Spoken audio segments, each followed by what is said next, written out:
All right, welcome to the January 19th, 2023 board meeting. This is the inaugural meeting of our new board. I am Dr. Sabrina Saunders, and I will be chairing for the first few minutes as we get to the point where we actually have elected a chair. At that point, I will turn it over to our new members. If we can first start with the Indigenous Acknowledgement Statement. We would like to begin our meeting by recognizing the First Nation, Métis, and Inuit peoples of Canada as the traditional stewards of the land. The municipality is located within the boundary of Treaty 18, region of 1818, which is the traditional land of the Anishinaabe, Haudenosaunee, Wendat, and Wendat peoples. Yeah. And then we'll take a moment of reflection.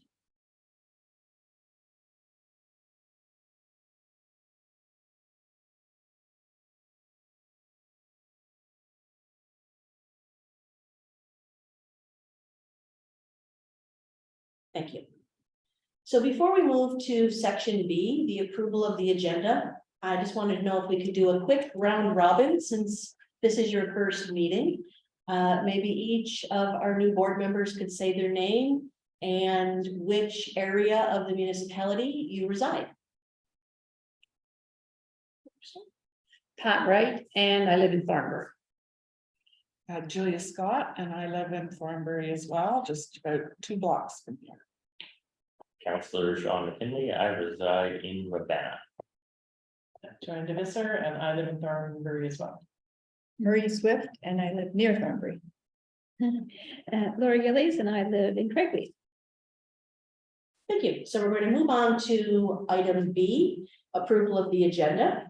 I have one item that needed to be added since we put that out, and that is a acknowledging resolution that the library board is applying for a Canadian Heritage Grant on Truth and Reconciliation.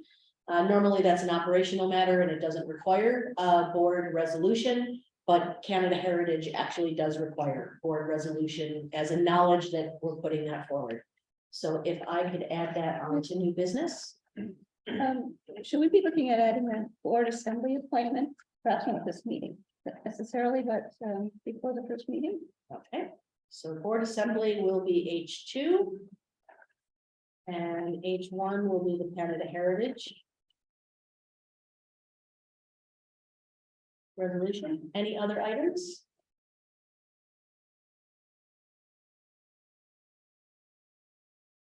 Hearing none, do I have a mover and a seconder that the agenda of the January 19th, 2023 be approved as circulated, including any item added to the agenda? So moved. Sean? Joanne? Any other conversation? Seeing none, I'll call the question. All in favor? That is carried. Our next item is the declaration of pecuniary interests or general nature thereof. Typically, the board does not have pecuniary interests as our service is a public access, but it does occasionally from time to time. You could know somebody who maybe had bid that we're going to be talking about on a project or something like that. And mission on the pecuniary interest will be discussed at the February 6th orientation with the local boards and committees of council as well. Any conflicts? Seeing none. All right, moving on to area C, that is the inaugural meeting business. So the first thing that we have to do is receive all of you in your seats, which is receiving of the council appointments. So the recommended motion is that this correspondence from the town, which was stating who the 7 of you are, from the town of Blue Mountains appointing the 2022-2026 Public Library Board be received as information. Mover and seconder. Julia. Thank you, Julia. A second. Marie. Any further discussion? Seeing none, I'll call the question. All in favor? And that is carried. The next one, which you all had in your package during the orientation today, is approval of the codes. So I agree that I have signed the Blue Mountains Public Library Board oath of confidentiality that I will uphold as a member of the Town of the Blue Mountains Local Board, the Town of Blue Mountains Council Code of Conduct, and that I will uphold the bylaws and policies of the Blue Mountains Public Library. So for that one, we just need to have a roll call vote.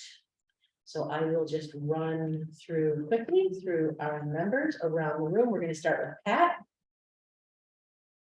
Yay, Yes. all right.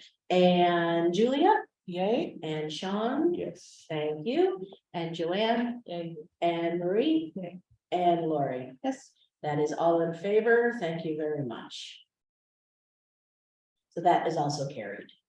And now on to the last bit that I will do before passing the chair over to our new chair, and that is the election of a chair and a vice chair. So typically, we call for nominations. We'll start with the chair, and then after the chair, we'll move on to the vice chair. Is there anybody who would like to nominate for the seat of the chair? That would be 1 year, and it runs until November's meeting, when typically we bring in a new chair or have another election. Same chair can sit more than once. Or until we end up having an election, if for some reason November doesn't happen. I'd like to nominate Lori. Okay, Lori, do you accept a nomination? Okay, Second that. second, any others? Going once? Calling twice? Calling 3 times. All right, and Lori has accepted, so our chair is Lori Gillies for 2023 and is acclaimed. Congratulations.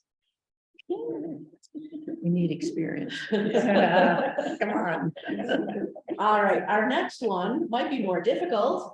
Our vice chair, the vice chair, as we discussed during our earlier part of orientation, is support to the chair. Certainly, if the chair can't be here, that person would facilitate the meeting and be the chair of that meeting. And would also be a signing officer for the organization. Do I have a nomination for vice chair?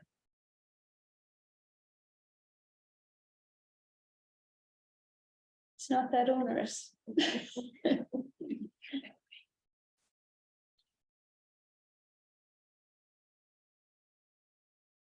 Not unwilling. Nomination? Did I hear a nomination? I nominate. Vice friend right here. All right, so that is a nomination for Julia. Julia, would you accept the nomination for 22? Yes, as long as I'm not thrown into the deep end right away. Yes, We are a friendly group. Lots of coaching. sure, yes, thank you. Thank you. So we have a nomination and you have accepted the nomination. Are there any other nominations? I guess. Calling once? Calling twice? Calling a third time? Julia is on the hook. Thank you so much. You are acclaimed. Thank you. Wonderful. So Julia Scott is our vice chair. Lori Gillies is our chair. And I had a mover, if I'm not mistaken, from the first one that was Joanne and then Marie. Yes. Is it all right if we use that for both together? Thank you.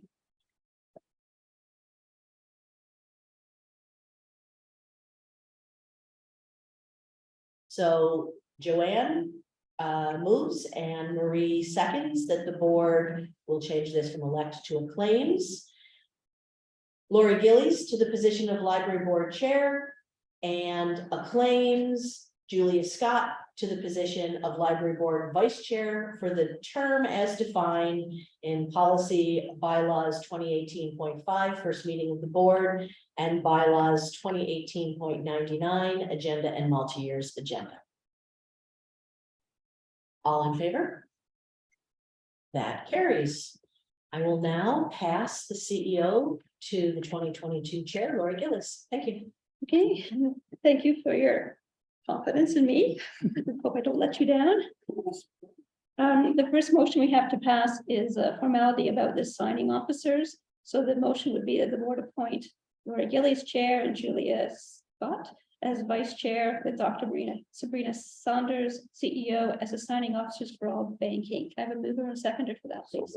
Sean? Seconder, Joanne? Any discussion? Just to clarify, so that means any one of us can sign, or do we need two signatures? We need we have 3 people. We need 2 signatures. The CEO is one, and then one of Okay. the board chair or vice chair. Typically, I do my best to have them on site when we're having a meeting. And occasionally there's something between, Suppose. and we leave it in the door, and then it's whenever you have a chance to pop up. Your next drop into the library. There's usually not anything pressing that needs to be immediate. My credit card statement has to be signed monthly. And the check of our revenues that we transfer back into the town's bank account, that gets done monthly. And then the occasional grant or some other thing. So it's not a lot. Thank you. Any other discussion? No, all in favor? Great, that's passed. So we're on to the establishment of the meeting schedule, and that is this document, right? People see that? Is that right? This is what time are we going to be Oh, this is starting? the time. Okay, so I think we had the discussion and we came up with 1 PM, correct? Okay, so I guess I need a mover and seconder for that. Thank you. I'm working with a J and it's not working. Pat is moving, seconder. I'll second it. Marie, thank you. Any other discussion? All in favor? Great, that's passed. Thank you So very if much. I may, just for any of the community members who are watching, our board meetings will still be on the 3rd Thursday of the month. They will begin at 1 PM. We will live stream on Facebook, providing there's no technical issues. We don't stop just because there is a technical issue. We do carry on. Community members are always welcome to be on site in the boardroom. If we know that there's going to be a large contingency of people coming, let's say for a deputation, we try to move to the gallery, especially now that having too many people in here from a safety perspective, we try not to do that.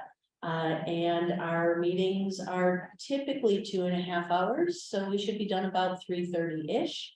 And if you miss it live, they're also on our YouTube channel and available through our website.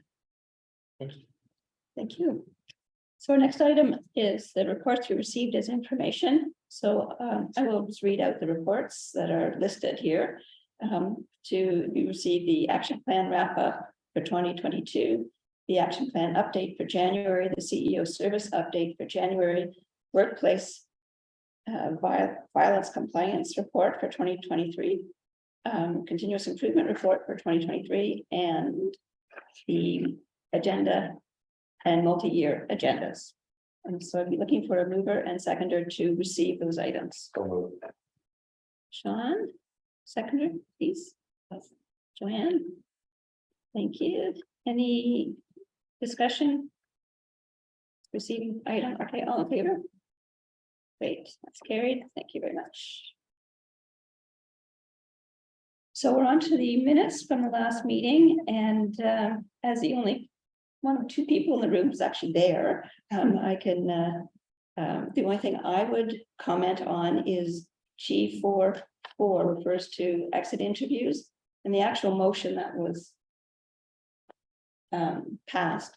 So the interviews would be conducted when a member resigns or at the end of a board term. So I just wanted to add that when a member resigns or.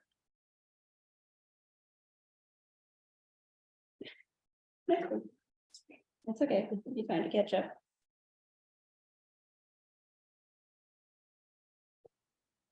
So I'm happy to move this motion.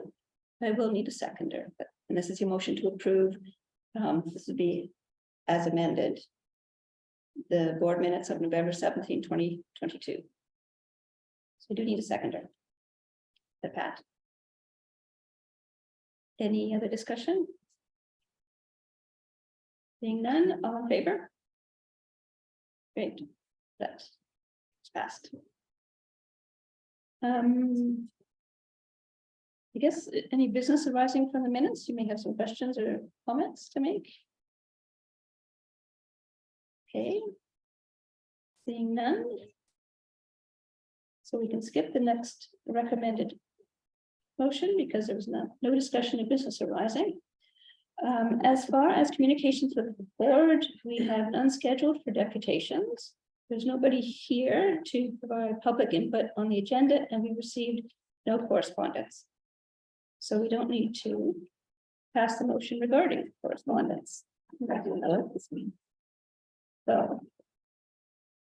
So just to reinforce, I think something I said during our orientation, we're just at really a quarter after. So now we're into the meat of the agenda. So early on in the agenda, we try to get to the things that have more substantive discussions. And they're all structured around the strategic plan. And you may have noticed on the wall behind me, that's the substance, I guess, of the strategic plan for this next 4-year term. So first item is the action plan wrap up for 2022. And I don't believe it's a matter of, are there any questions regarding this?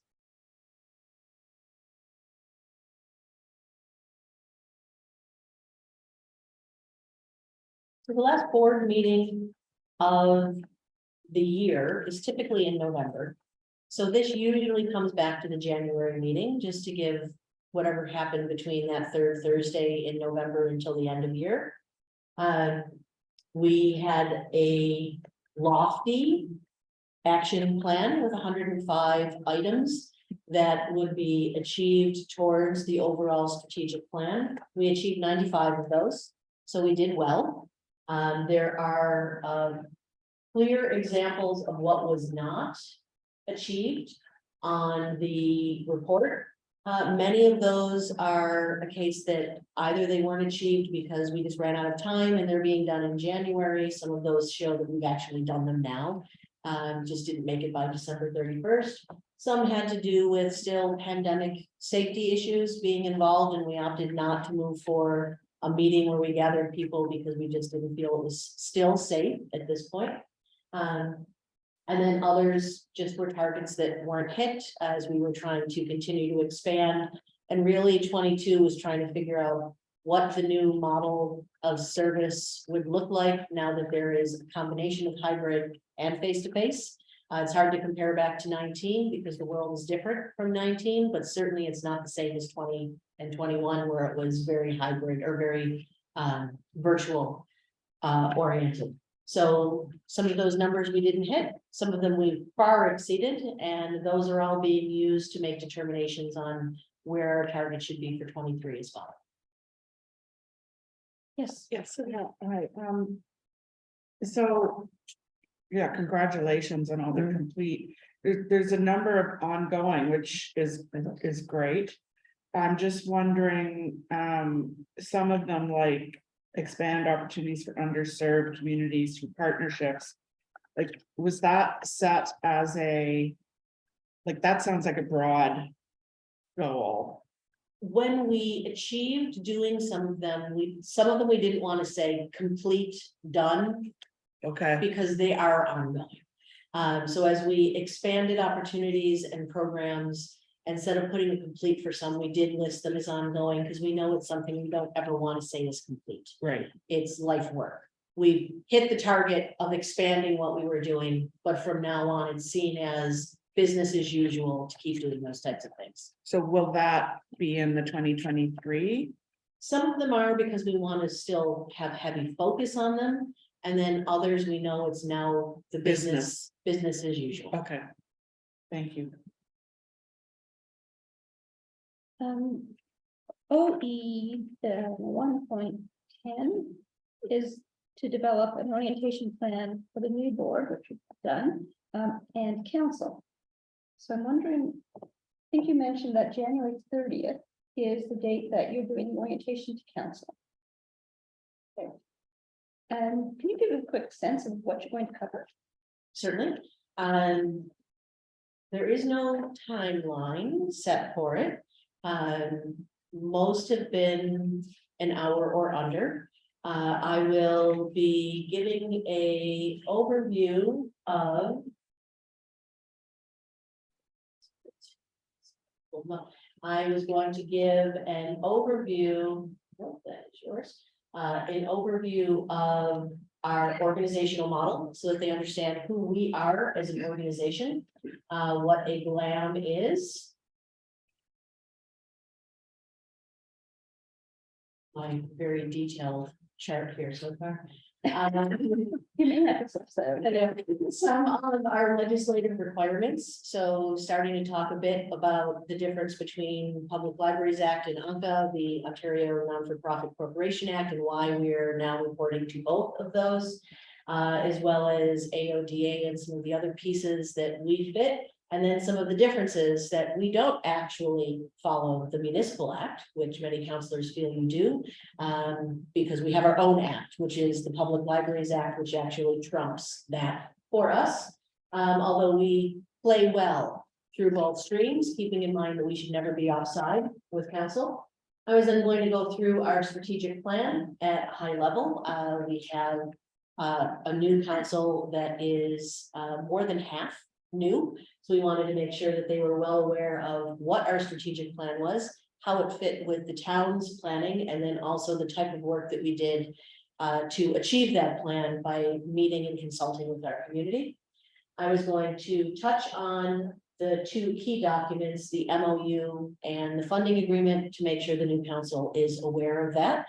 And then if there's anything else that you feel is relevant, probably with the strat plan touching on our action plan as well.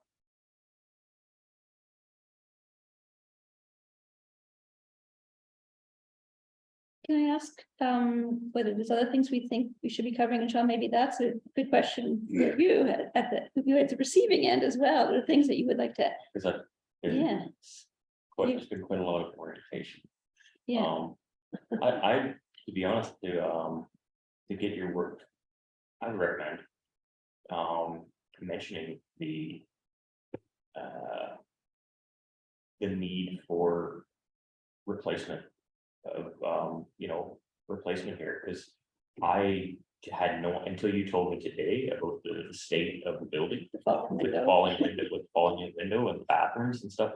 Like I asked you about the bathrooms just because it was just one little line in the budget that I read, and I thought, oh, well, I'm here, I might as well ask, right? Because I always thought they're plenty big, but they don't meet the standards.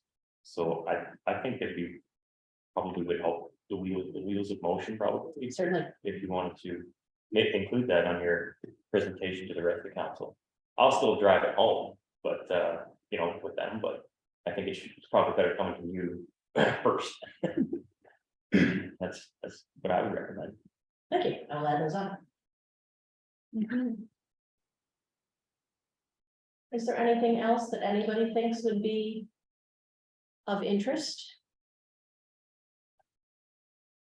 I know the council orientations have been extremely technical. I'm trying to not bore them with details, but let them understand what our role and function is in the municipality, because that's important, because we do have a different role.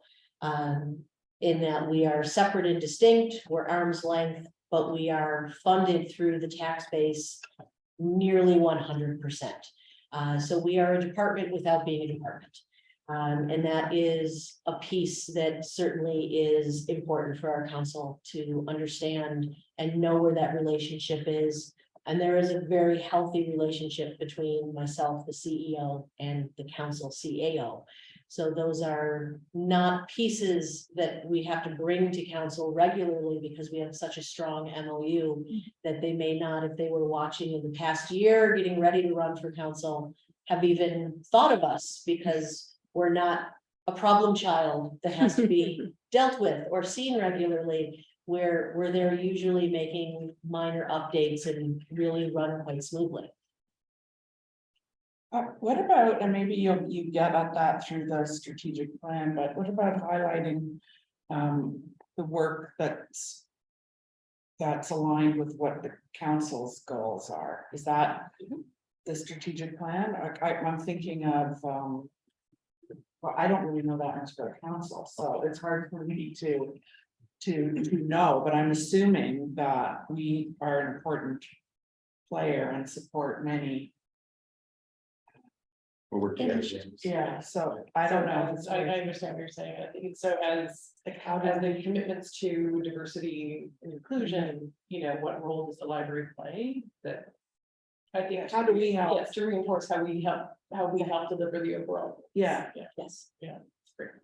Right, and that would be, I think, the four big areas would certainly be DEI, diversity, equity, inclusion. Accessibility, the accessibility committee that they're working with, we're active with. Their seniors initiative, we've been a key player on that, and then the youth initiative, we've been a key player on that as well. In addition to being a service provider that supports all of the town services, so be it garbage tags or any of the other little things that we can do to be a team player as well. I think that's a really important point, and I think that's something the past board had identified as important, is to make sure the council understands us as a partner Mhm. who's there to help the community and the council realize its sort of best self, and that we want to work hand in hand on that.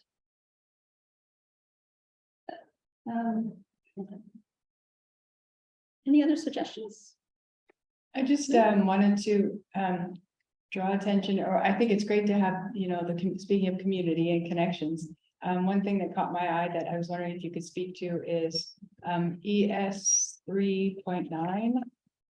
Community builders. Could you just speak to that a little bit? And sounds wonderful. Just wonder a little bit if I could get some more details about that. Certainly. So the community builder website. I'm assuming ES.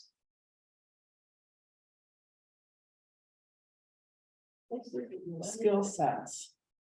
Yeah, it's developing the skill set, including, yeah. Yes, 3.9. 3.9, sorry. Lost what numbers. So there's two things that we wanted to do in 22 that we did not achieve that are going to be part of this new website that just came out. So 3.8 ES, again, that is empowering services is ES.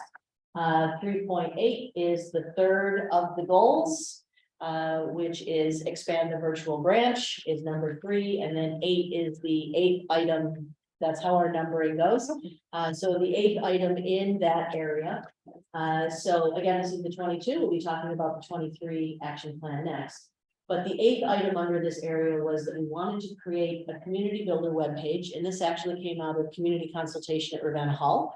That there are so many people who are community network resources that are doing their thing, but they're not a formal organization or a formal non-for-profit, that many of our community members don't know about them.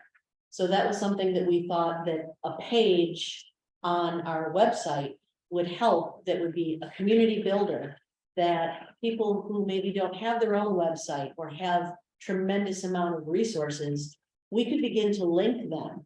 Not as an advertisement, not as paid, but these would be people who are doing non-for-profit work, basically. So for example, the canoe project that was the butterfly initiative and gardening program, to simply list their information with their permission, if they have an email or a website or anything they wanted us to do, any member could look at that from the community and say, I really want more information. This is where I can now go to get that. So again, we connect people to information. That's what libraries do. So it is just another way to support areas in our community. The 3.9, which is to develop a list of skill sets to be included in the community builders website, was trying to figure out in addition to some of those maybe 15 groups that we already thought of that could be on there, what are some of the skill sets that our community members would want to have? So environmentalism, diversity, equity, and inclusion. We're not listing plumbers. There's places to go to find a plumber. But where do you go when you're looking for information on an environmental impact that's about our community that you want to get information? Well, we know there's a few groups that are doing that. So trying to figure out those skill sets, those needs, so that there not only was a running list of people, but it had an organizational structure that would have others say, you know what, this is a great group that is working out of their kitchen, but they're trying to make an impact on a turtle habitat. Okay, my house butts up to the creek. Maybe I want to get some information on that. That would be the type of skill set. So it's a broad thinking idea of what skill sets are, because everybody always thinks of plumbers, that kind of idea. But really, what are those people who are experts in their own little corner of our community that don't have the non-for-profit status with websites and admin assistants and that we can support? So it's a huge initiative for us to do that. And it came right from our community saying, I wish that I had somebody that I could find that information from. And back in the day, libraries used to have binders of that type of resource. So unless you knew who the Girl Guides Spark leader was, it wasn't like you could look up in the phone book and find it. And you would call your library and say, my daughter is going into kindergarten and I really want to find out who's running the Sparks.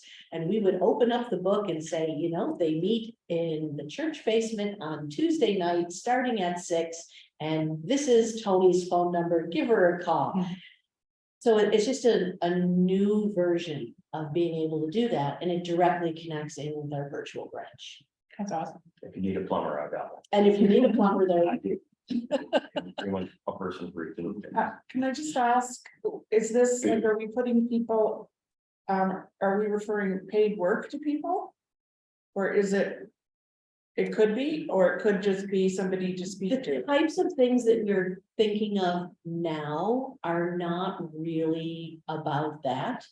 However, the canoe project, we certainly gave them money to purchase the canoe and set it up, but it was about people knowing when they should be doing the raking on their lawns to protect some of our insects that are pollinators, how to actually make a pollinator garden, not just how not to, bulldoze and make a parking lot, but what is a pollinator garden and what's a pollinator garden that will survive in our municipality versus, south or north or west with a different climate. What are our insects that we need to be looking for? So most of those are people who are trying to do good work that are not about profit margin. So that's why I said we are looking for that non-for-profit. We're not saying that if you charge for something, we won't include you. But at this point, we're trying to think of those groups that are doing some work around really specific areas in our community. And some of the things that we had in our strategic plan, we actually have 3 themes that we're looking to incorporate that's beyond just the strat plan. One, which is throughout all of this, is our environmentalism. And then we added on truth and reconciliation being one, and then diversity, equity, and inclusion being that 3rd area. So those are the 3 that we're focusing on right now. So does it have an environmental impact on our community? Does it have to do with our goal of being a part of truth and reconciliation in our community? And does it have a goal of our being a part of diversity, equity, and inclusion? And certainly down the line, we may find other areas and other skill sets that we want to build on. But for now, those are the 3 that we're focusing on to be able to build this site. People would choose whether they wanted to be. Oh, most certainly. Yeah, We're it's not not promoting like- anybody. Joe's a great gardener, and all of a That's right. sudden Joe's getting like, yeah. And overwhelmed. really, I mean, we would be working with people that we already partnered with. Yeah. So people that we have had in to do presentations on pollinator garden would be our first go-to, not Joe down the road who might want to talk about that as well. And there's nothing wrong with Joe down the road, but we're looking at the people that we have already partnered with. And we already have those relationships with. And where it goes from there, we'll see how it builds.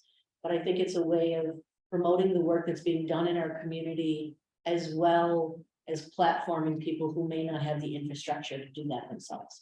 That was Great my idea. question. So when you say platforming, would you offer in fact a web page for each of these groups you're talking about? Not offering a web page, but if there's contact information that they want to put up, but certainly if they want to write a PDF that links off of it, that we can link for them, like we can assist with that. We don't have the space to make, 40 people have a web page on there. But we're thinking of this being a page, but certainly contact information, maybe a mission or a mandate of what they do, any of their contact bits. If they have a document like, our strategic plan that is a few pages, that's a PDF that they want us to link so people can see what it's about, we could do that type of thing. We have lots of room from a linking PDF, and if they have a website on their own, we will link to go to them. But we'll see. And again, until we build, we won't really know what the needs are. Next year, maybe that is what's needed for people.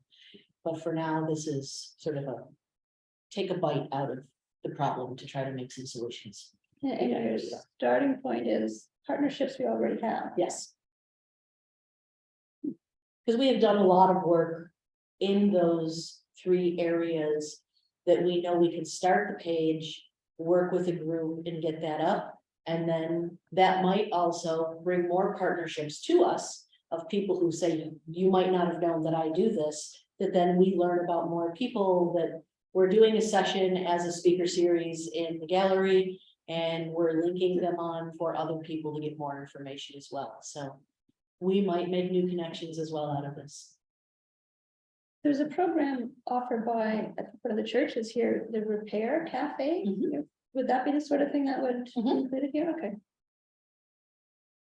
That's a good question. Well, and it's like, remember in the variety stores, there was the little thing when we used to use pennies, which don't exist. You leave a penny, take a penny, so, Yeah. and if they could leave, like, give you suggestions of what other community skills or what other skill sets we need, then it's kind of, it's a great community connector all the way around.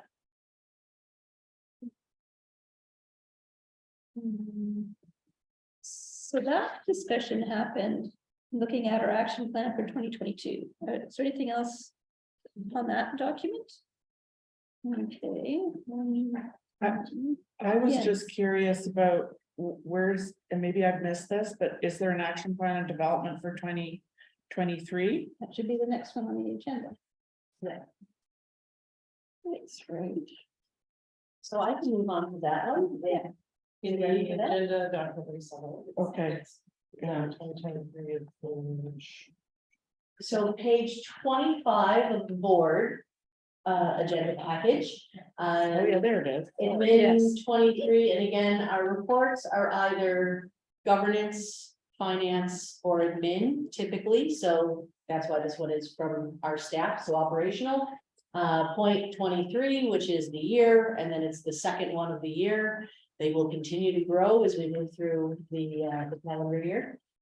So action plan 23, the last board met, and typically we approve the action plan in November. Again, did not want to stack you with an action plan, but also knew that there were some very key things that they didn't want forgotten because it was work that was in progress that needed to go on. So based on that, they came up with a draft that had a number of key governance areas. We then brought it to administrative and operational teams where we filled in the rest. So the document that you have in front of you has 88 proposed action items, a little bit less. We've typically been between 85 and 108. So that seems to be, I don't know why, but that's our number, that it always winds up between there. There are 4 of the items that are on the agenda for discussion today in different areas. and one of them has already been achieved. So even though we haven't approved it yet, we've at least achieved one so far. So again, I'll just give a quick primer on how these work. Again, our action plan is based on our strategic plan. So we have 3 pillars, and those are the words that we use, pillars. We don't use goals for those. The pillars are our 3 big thoughts. And I will turn so you can see, community hubs, which has a vision to provide space to connect, explore, and create. Empowering services, which falls primarily, not 100%, but primarily to the operational side of the house. And that vision is to create a service model that reaches those who live, work, and play in the town of the Blue Mountains. And then organizational excellence, which has a strong bit in the governance end. And that is to grow Blue Mountains Public Library as a key partner and community resource. So those are the 3 pillars that we have. And you can see on the action plan that that's something that we break it down first by the pillar. Then we have 11 goals across those 3 pillars. So we've used the initials for community hubs to start with CH. And the first goal is to foster social cohesion in a time of growth and challenges. That's the strategic plan. That won't change for the 4 years. What does change is on the action plan, where you then see CH1, CH 1.1, 1.2, 1.3, 1.4. We have 6 proposed, and actually, in case there's anybody watching us, let me share this. Great, this so I can get this shared with them.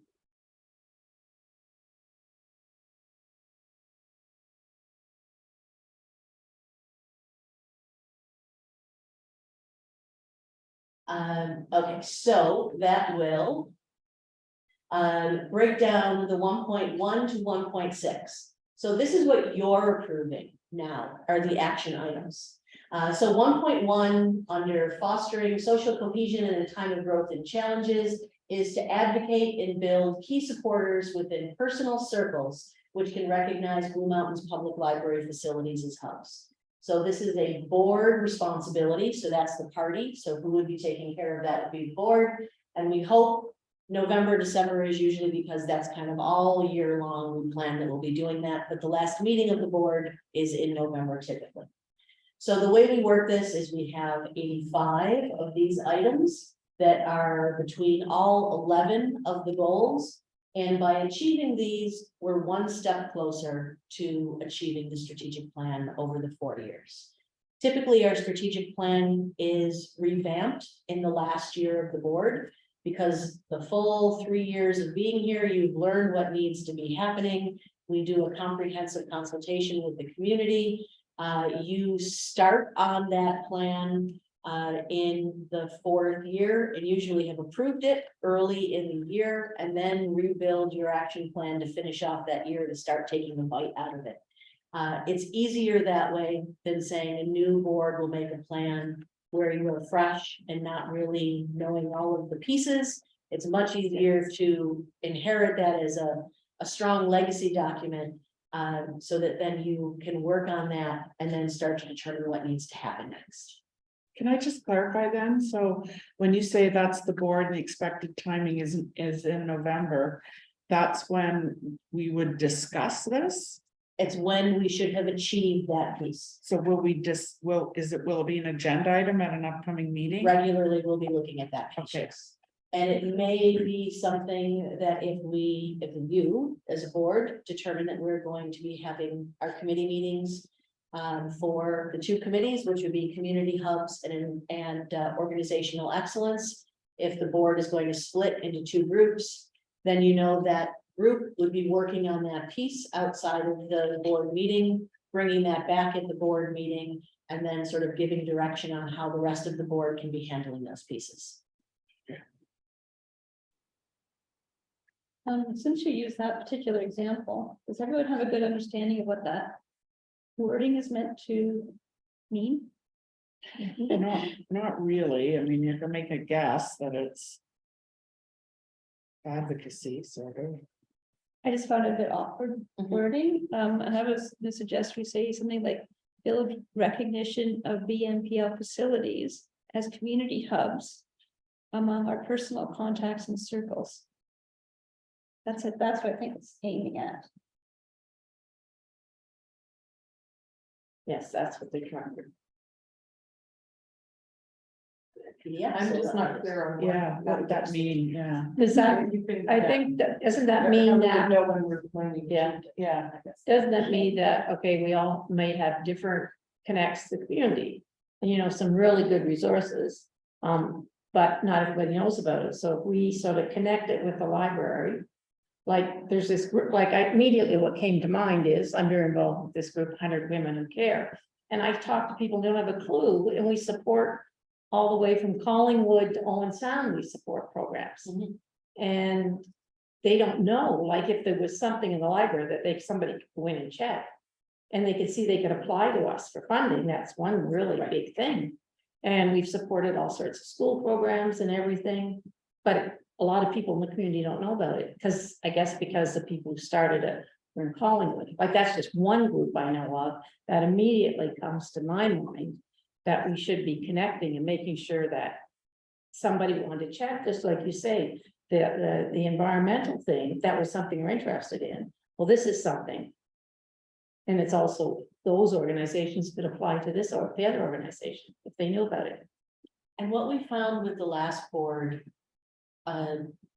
we had talked about doing it in 2019. They were appointed in 18, but they didn't actually start until January of 19. And when people were ready to start looking at advocacy, and not just advocacy of standing in front of council and making a pitch, but advocacy as a grassroots idea of building key supporters. So who are your champions? We know that word of mouth is a much stronger champion than to stand in front and make a deputation. Then the pandemic hit and we didn't get to do a lot of it. And when we finally got back to actually having time to meet with people, the board members each met individually with a counselor. And it wasn't a case of only talking politics, but it was about being able to say, what are some of the things that you're seeing on, you know, the horizon for council to be aware of? What should we be aware of? And then you, as a community member, could have conversations with that counselor. And those are things that came back that then we could say, that was a really instrumental in us making sure that we aligned with council. But then also you might belong to a club that has people that you see weekly. And just to be able to talk with those people about the types of things that the library was doing, not that you want to turn your social time into, you know, oh, she's coming, stop talking. But these are your circle that we might not have access to. So if we know that you live in Thornbury and we're talking about an expansion program in Craigleith, it doesn't only have to fall to Lori who lives in Craigleith, because we know that Marie is in the tennis club and she's going to talk to people from that area. And these are ways that we can see what are the interests. How do we get ahead of what that community member that you socialize with says, oh, well, this would be my reason why not. Okay. Instead of standing up in front of a group and having that come to you for the first time, that comes back to the table. And we said, well, what is the counter to that? And in most cases, there's a very logical counter that maybe you don't know, nor do we want to get hit in the media with it. Let's build that into what we're going to put forward, because often we have the answers. It's just by the time we can respond to the answer, it's already spun somewhere else. So this idea of advocating and building key supporters within your personal circles is about, we have a group of 7 connected people in different places in the town of Blue Mountains, and different from me as an 8th member and our typical library supporters. Let's make sure that we're using those as the tentacles to get our information out, and importantly, to bring information back. Because until we actually know what the will of our community is, it's very difficult to start to advocate until you know what the discussion is. I'm not sure how we would measure that. Yeah. That's all. Yeah, I Sounds understand not admirable. everything has to be measured, and I think that's really important. I think it's, I guess. Yeah. I don't know where. Like, how do you get to achieved at the end of the year, right? Like, is it Yeah. 5 new links or, and we don't have to answer today, but. And I guess that's, I mean, we try to make as much of it a SMART goal so that it's strategic, measurable, achievable.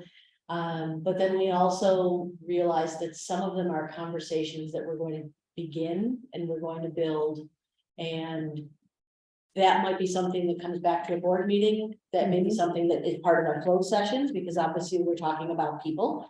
It may be things that are committee work that we're working on that, you know, we've heard from this group who has a similar project. How do we connect with them?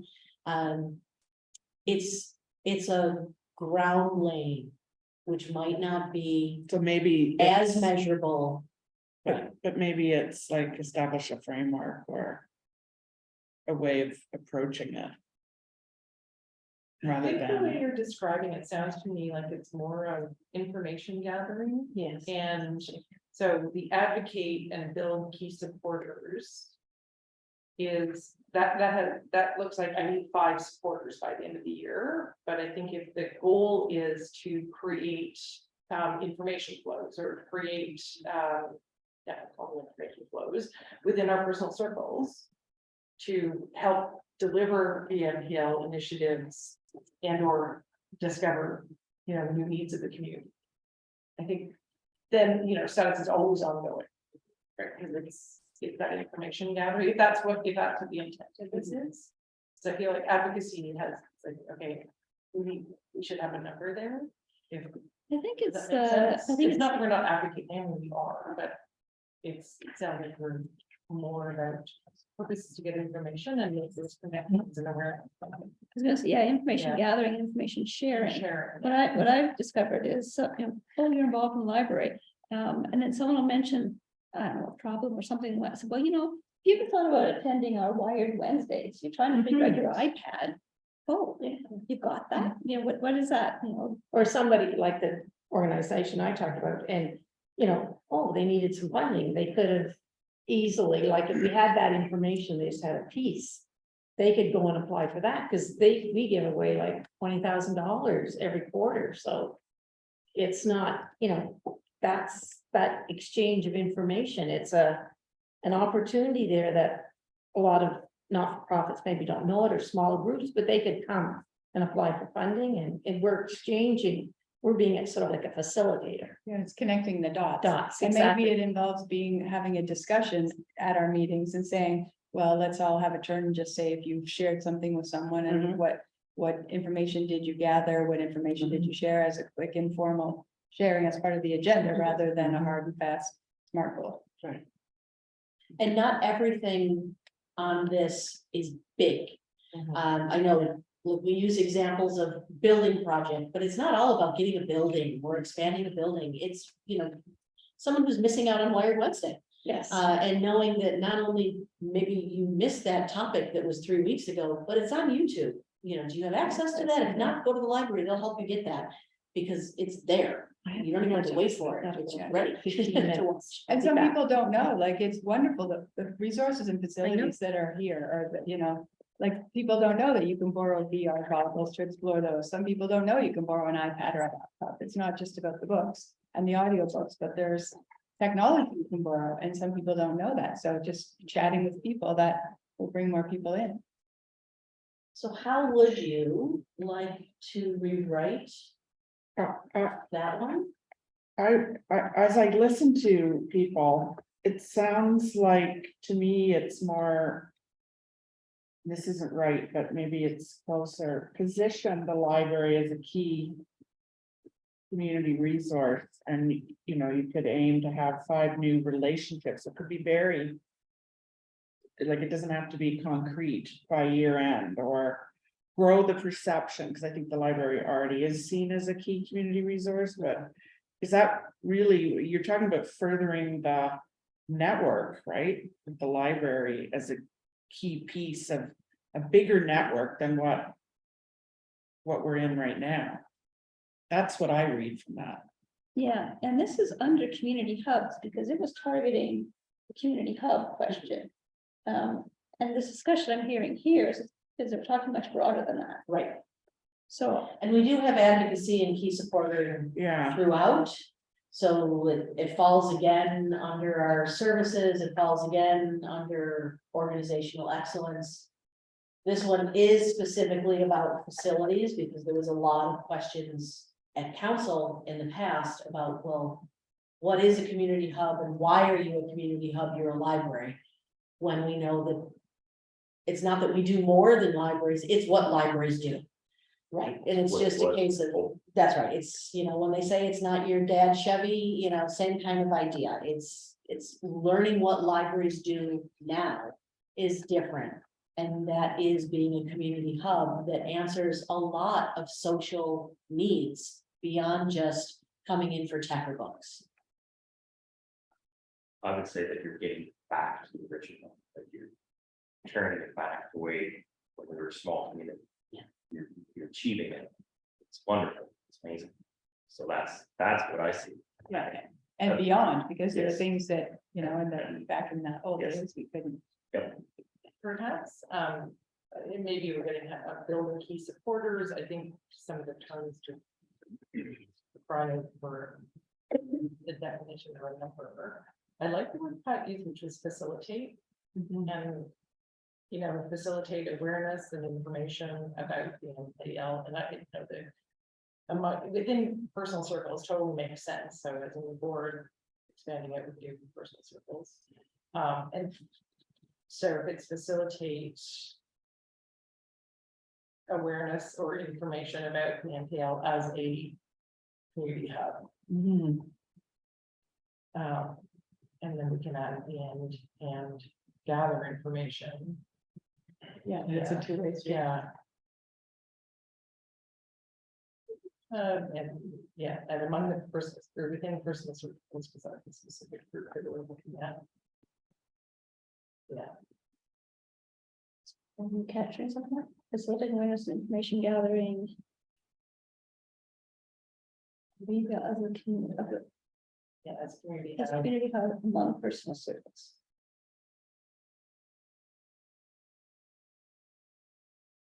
And gather information to further. Gather information. To help the MPL. Deliver additional services or understand additional needs. I'm trying to get out it's not just us. So we've got information That's- gathering up there, so you're asking for something a bit different from that?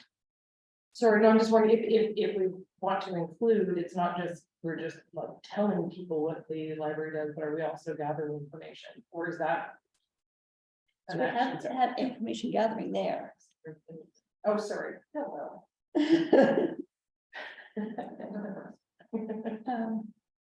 So I don't know. if it's Have you over heard of there. the phrase community asset mapping? Mhm. Sounds like that's what. Like we're, Yeah, that's why I was wondering if, and I might lose in a different item. There is stuff later on, that's under OE. 5.3, for example, is identify key supporters and develop communication with priority groups.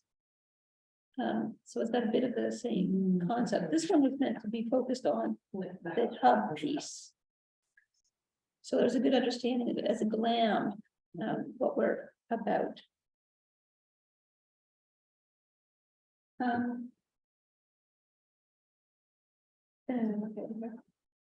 You had new wording for CH11. And I think that's a good start for now. I don't want to spend the rest of the day on this topic. But I want to say this is an important item, so I did want to go through these and give people a chance to comment or ask about any of these items. And of course, from my perspective, particular emphasis on what the board will be involved in. Because at any point, Sabrina, we bring back information on each one of these items. And you can certainly ask questions then, but in terms of our role in making things happen, it's the ones marked forward. I also use within each of the reports. I will use these numbers so that as I'm reporting on something that we're doing. Whatever report it is, I tie it back so that you can see that not only did I do this or this happened, but there's a direct connection to our strategic plan and our annual action plan. And that way, it's not just a case of, well, that was a nice thing that you brought in the Go Backs bus.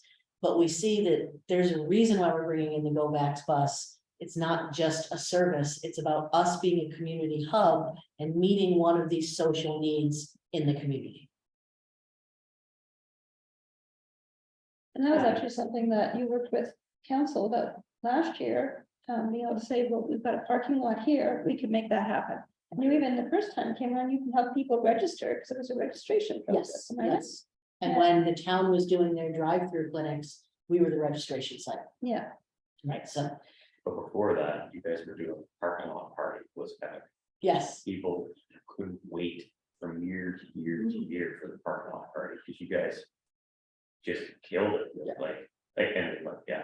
with the bands and the other entertainment, the tents and the, the kids stuff, like people. The people like looked forward to that every year, and then. Backspasses and stuff, right, but now hopefully we can get back to that again, right? I hope, we will. because I always enjoyed it. Can I just back to the point of the board activities, so just for clarification, DH 2.1.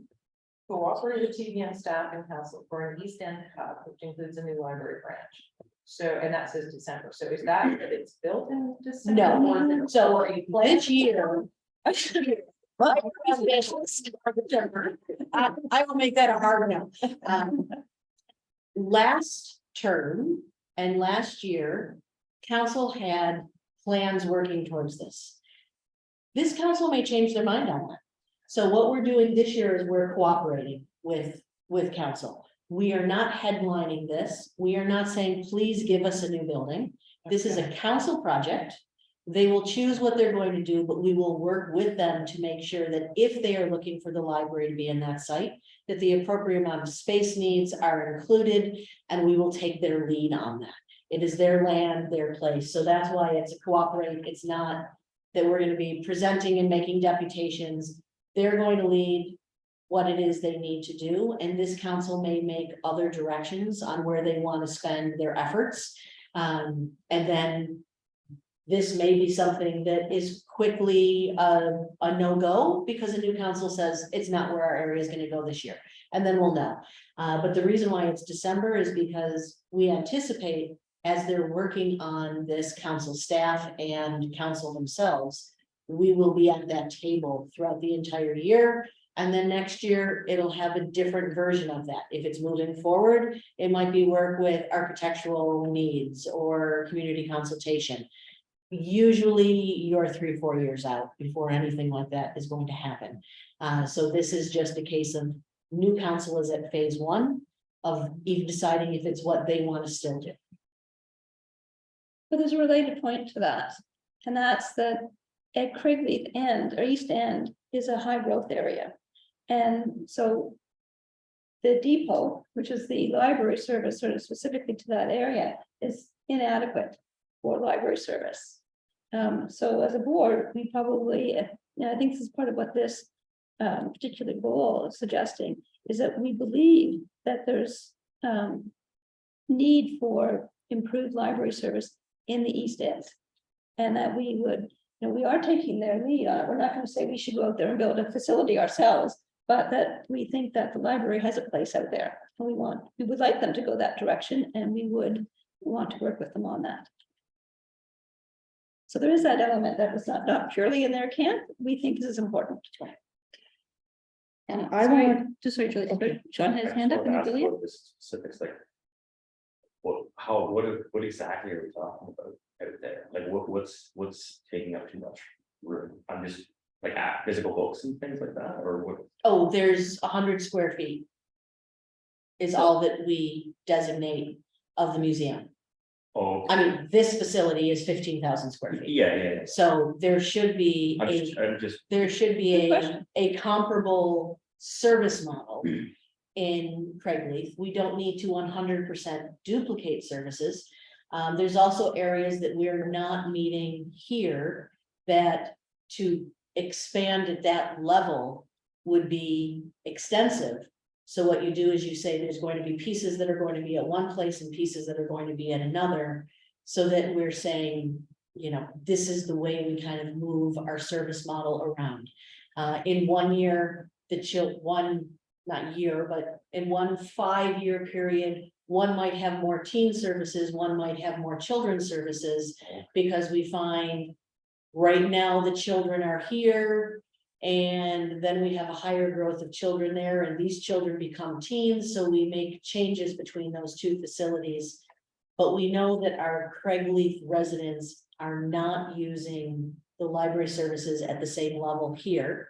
And many of them are having materials simply brought to Craigleaf for ease of pickup, but that means they're not getting full service. gotcha, okay, I just wanted to verify. Yeah.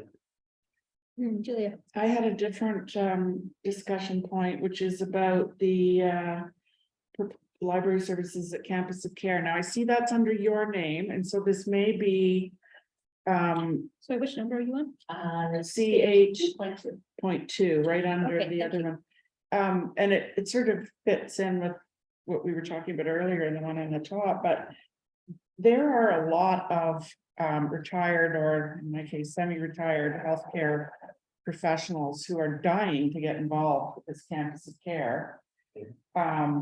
You know, with different expertises in terms of long-term care, of nursing education, of dementia, like, and so how can that be a bit, can that be a bit broader? So the reason this one doesn't have the board is we're no longer in a position to need to advocate for it. We're already part of that program. And it's not building a library in the Campus of Care. It's specifically offering services in areas of the Campus of Care. So your memory ward, for example, knowing that we could have a shelf, not extensive, but a 6-foot area that when they design the building, they inset a piece so that there's no bumping of knees, none of those, you know, something sticking out in the hallway. And we have materials that can circulate in that particular ward, in that area. And then we bring those materials and we stock them. So the types of things that are really successful in a memory area are Yeah, no, the coffee know, table I book know, type I know things that. with the images, right? But we don't have those, and for us to bring things on a weekly basis, we find that people who are in Aaron Rung, unless they have family local, they're not getting those materials. And it's harder to get in after the fact as to be part of the design. So we've already worked with the town that we will be part of the design to make sure that we have small pieces of square footage in certain areas as they're building, so that we can have Holt's pickup put in for those that are cognitive and are looking for that, but maybe they don't have the mobility to come here. And then those that are struggling with cognition in our memory areas, making sure we have. Yeah, I mean, I know what you're saying. I'm just wondering, like, how does the community, and recognizing, you know, we're talking about all the connections and the resources and making sure that, you know, we build the library as a center of excellence. Like, how are we bringing healthcare experts in? And maybe this is a question for you, On council level, or on the project, because I know there's been a lot of conversation about, That's well beyond library board. yeah. Yeah, so that is definitely municipality.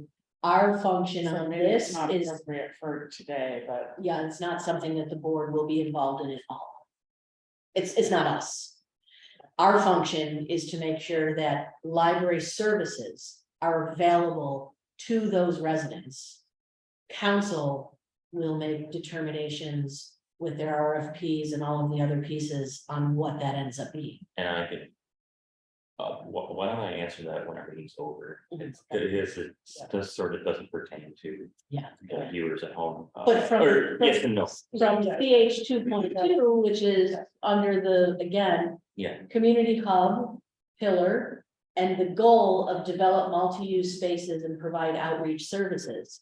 Our function in the item CH 2.2 is to make sure that there is an outreach service to the residents. Even though it is a stone's throw away, who can't get here regularly. Yeah. So that it's built in and it's thought of, well, we're still on paper. So that the town is saying there is a need for library services for that group, and let's make sure we're at that table. And staff? Certainly, if that's something that staff are less of the concern from the mobility.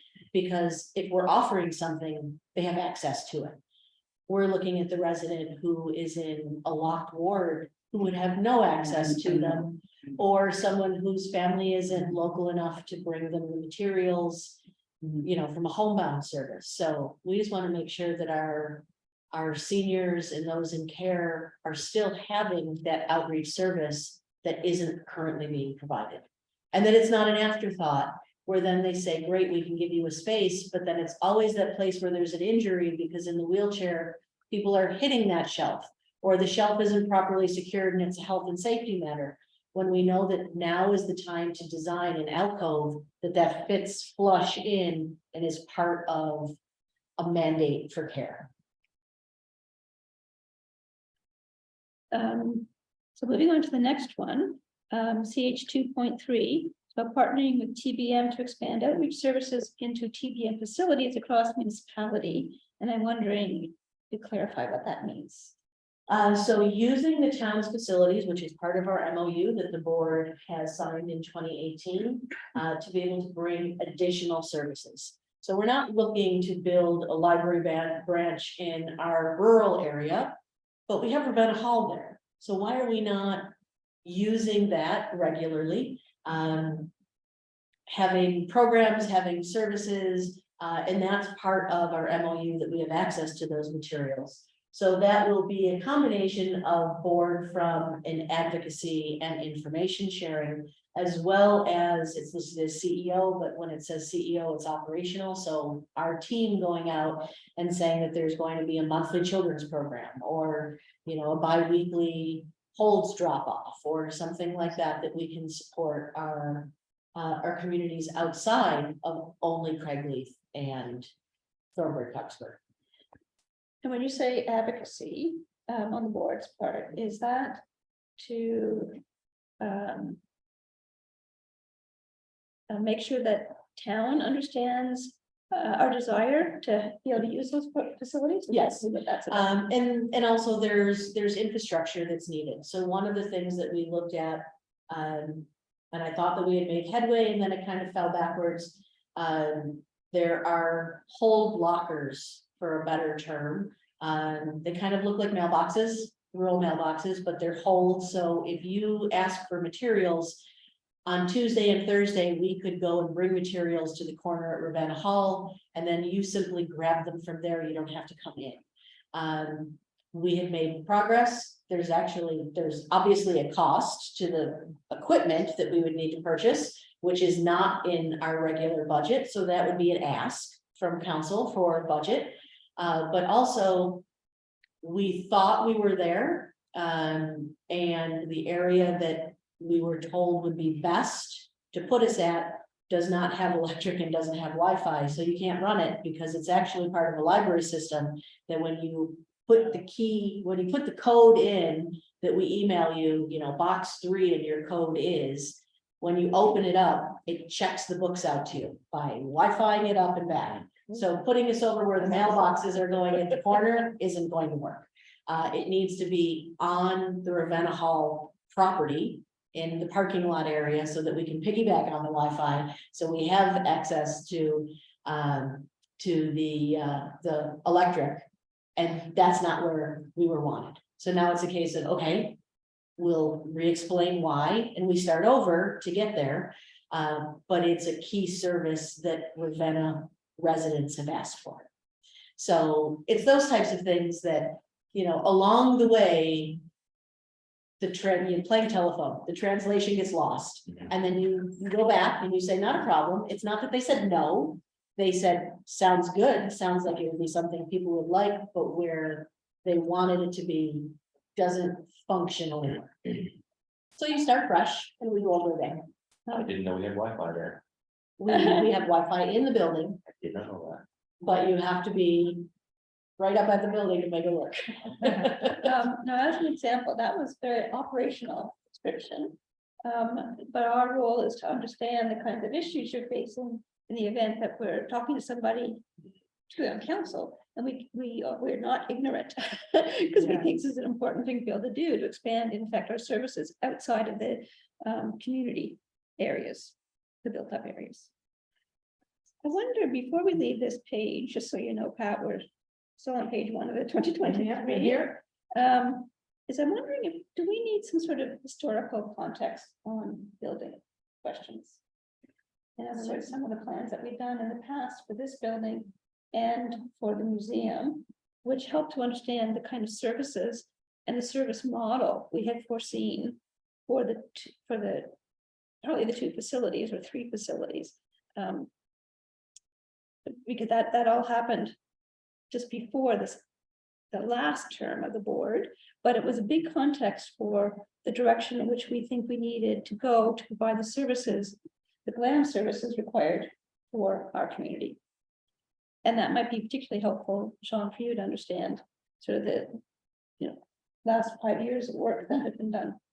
So maybe at some point we're still doing orientation type things, we could toss that. And then it, So as I said, I want to focus on the board items, but is there anything on the next page, page 2, that you're curious about, you want to ask questions about?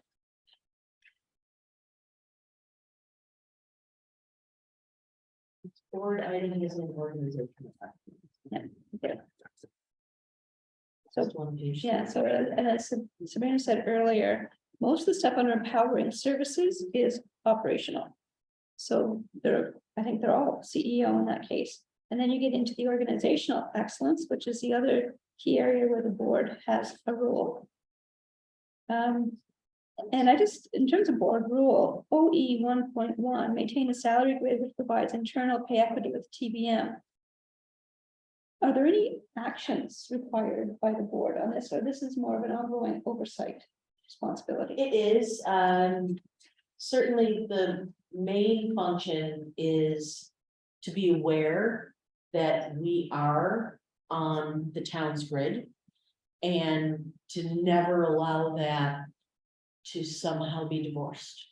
Because that is what happened in the first place that put the library's salary so far below the counterparts in the town that caused us to have $170,000 catch up in 1 year of wage increases for the same quantity of staff. And the realization that the library had never met pay equity, which is legislation. We were lucky in that it wasn't a legal matter because we are a predominantly female field to begin with. Had we had male counterparts, that might have been a different situation. But it's the only reason why it didn't enter a legal issue. But now we know pay equity is within the band, the grade of each employee, because it's not just our library staff, we're in with the town's grid that we make sure pay equity is there. So I think that is simply a case of you are the employer. So from that end, that is where your role is. So it's here so that, and it's March when you or salary. March is when the town will pass their budget. Okay. So it's always making sure So that it's for us to say, okay, have you looked at this, looked at closely and made. they had a 3% wage increase and we made sure that the library maintains the grid and that we had the matching 3% increase. There was only a 1% increase this year, and we've made sure that the library is in the same one. That even though we have HR policies, which you approve, that are different from the town's policies, that we make sure because we are our own employer, so we can't just adopt somebody else's human resources policies, but we make sure that they're never getting a benefit that is excessively more, or us excessively less, or us more and them less. We're keeping parity. So from a policy end, that's another piece. Do we know, because pay equity doesn't stay static, so. Is it good enough for us to just ensure we're in line with the town? Or do we need to ensure that that the town is staying up to date? So How the does that town feed back? does every 4 years Okay. a study. And we ensure that Okay. we are part of that study. Perfect. In the past, we had not been, which is why we Yeah. stayed and everybody else moved. Even though we were on the grid, they didn't look at ours. So Yeah. we stayed where we were and everybody else moved up. So when you moved from a 13 to a 17 band, if we stayed at a 4, but everybody else shifted around, that's where we had issues. Yeah. So the role of the board would be, if for some reason we weren't included or planned to be included, that would be not just me going to the staff and saying we're supposed to be included in this, but the board taking the advocacy step of saying, we are a silent department.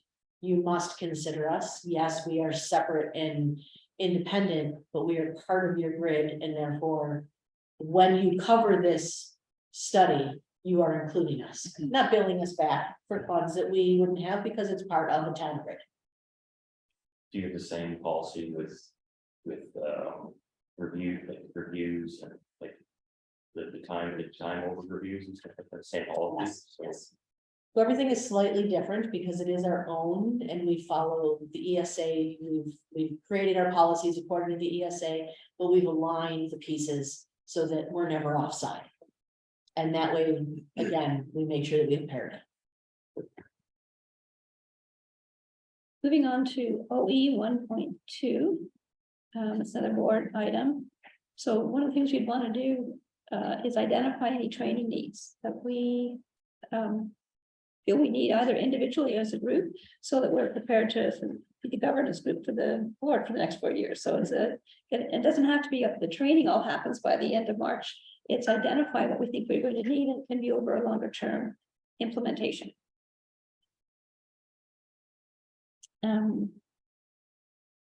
OE 1.3 is, I believe, a report that's coming to the board later on in the agenda, which is why it says on the agenda. The orientation for new board and council, the very next one. Obviously, we're doing the orientation for the board today, and you've already identified that we're doing council in January 30th.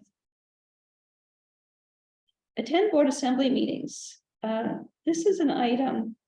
It has to do with the Ontario Library Service, and they bring boards, a representative from each board together on a by size of libraries, so they're grouping by sort of libraries that are serving a similar population. And Ron, I believe they're now all virtual meetings because they're province-wide. And we've typically had one person who would then attend those meetings and then bring information back to us as a board. We don't need to appoint that person today, though I did suggest we might have it on the agenda as H.2. So we can come back to that, and if we don't have anyone who wants to step up quite yet, needing more information, because generally then we can always put it off to another meeting, because I believe the first meetings, they're spring and fall, so they're probably not for another couple of months. The OBA boot camp, I think we've already covered that because we have a institutional registration. I was looking, they still spring 22 on. Little behind. So I think we've already covered the boot camp one. This OE 2.1 is about developing this plan.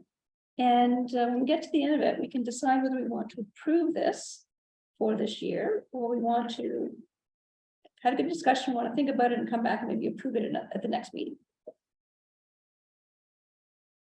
And then, of course, later on in our term, our year, we'll be developing the 2024 action plan. 2.3 is about policy review. And I believe we also have this year the bylaws governance policy review, which we didn't identify. There's a couple of annual policy review, which by legislation we have to look at annually, and that's the health and safety and the AODA. And then we also have a 4-year schedule of when we look at other things, and the bylaws is always on in the first year, because it's something we all need to become familiar with. And I have the asterisk and red in May, just because I know I won't be here for that particular week, and typically May is a full day meeting that we do somewhere. So that we do the morning on some planning and programming, and then we have some other policy pieces. So we'll have to determine the date for that. If it is still going to be May and it's just going to be earlier or later in May, or if it's going to be pushed to June, for example.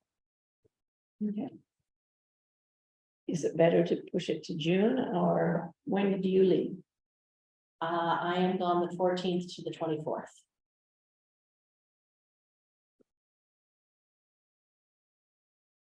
And it's okay to have it. I mean, we can approve it to say it's May. And then as we get closer, set our date. It's not the end of the world if a month shifts, like life does get in the way. We're going to find that some of these things will say August, and we say we're better off addressing this in October. But that's why I just had that.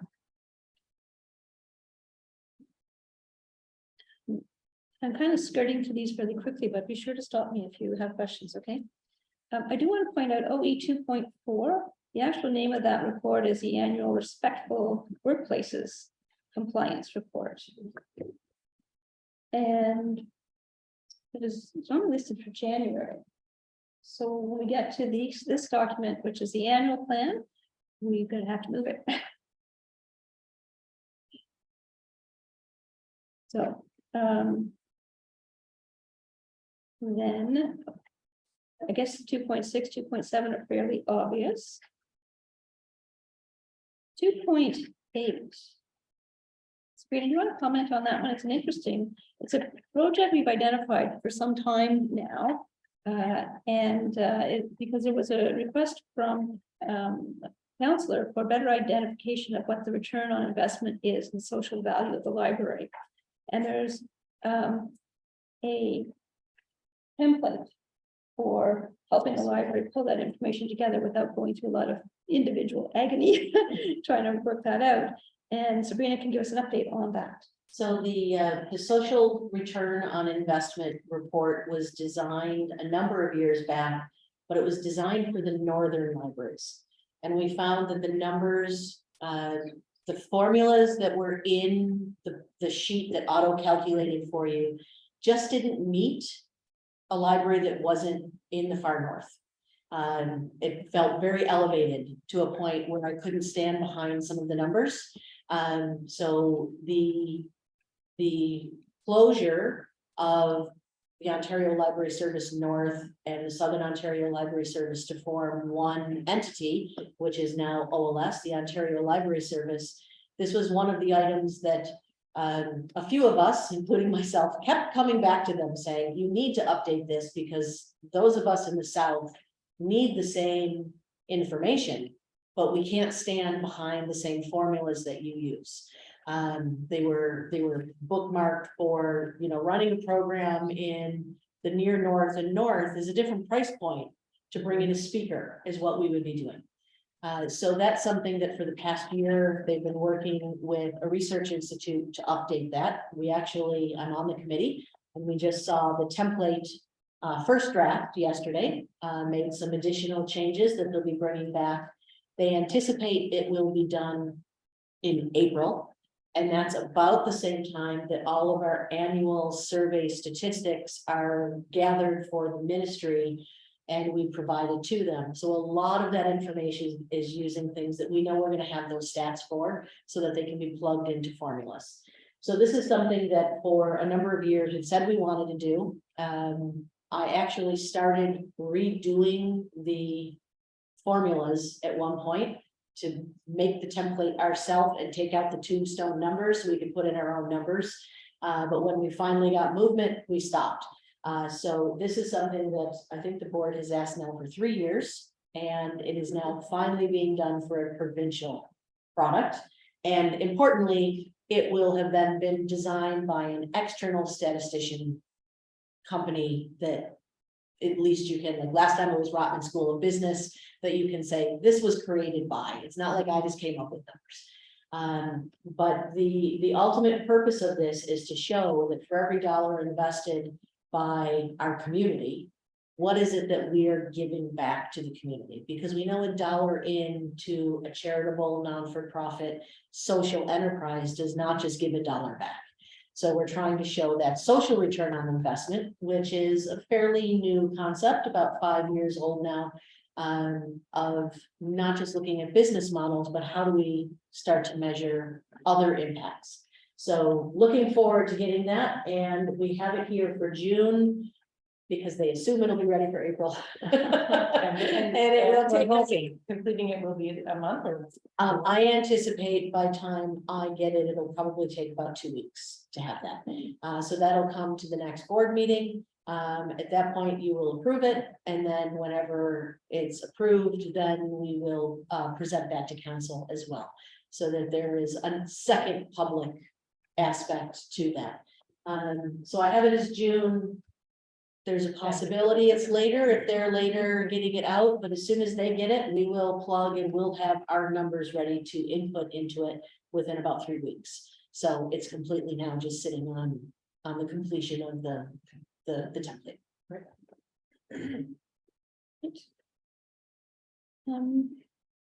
I think the next two are fairly clear. I wondered about 2.11. Demonstrate our green commitment to environmental stewardship. So what does that look like for the board? So predominantly for the board, it's making sure that when we are approving or reviewing or amending our policies, that the board is making sure that environment and green is part of it.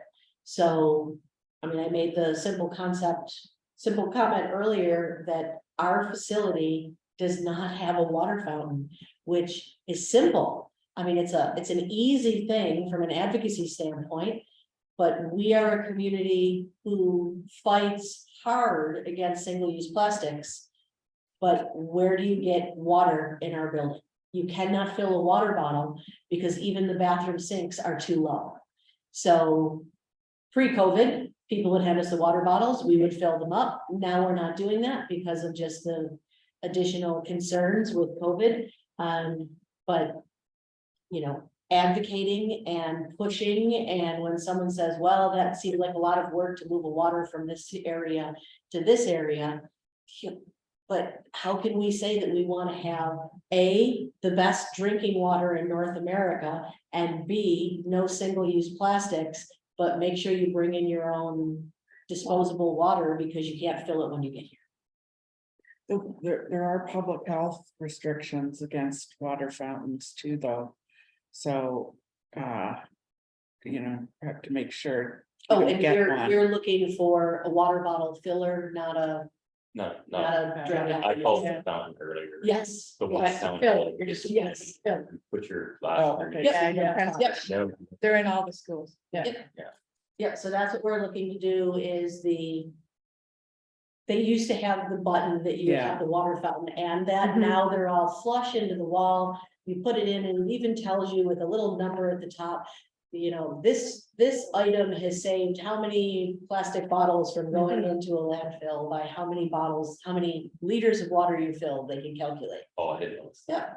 I've used it like 18,000 times now, it's convenient there. So no, that's a simple one when we look at environmental and us being green. But making sure all of our policies keep that as an underlying theme that we want to make sure that we're achieving.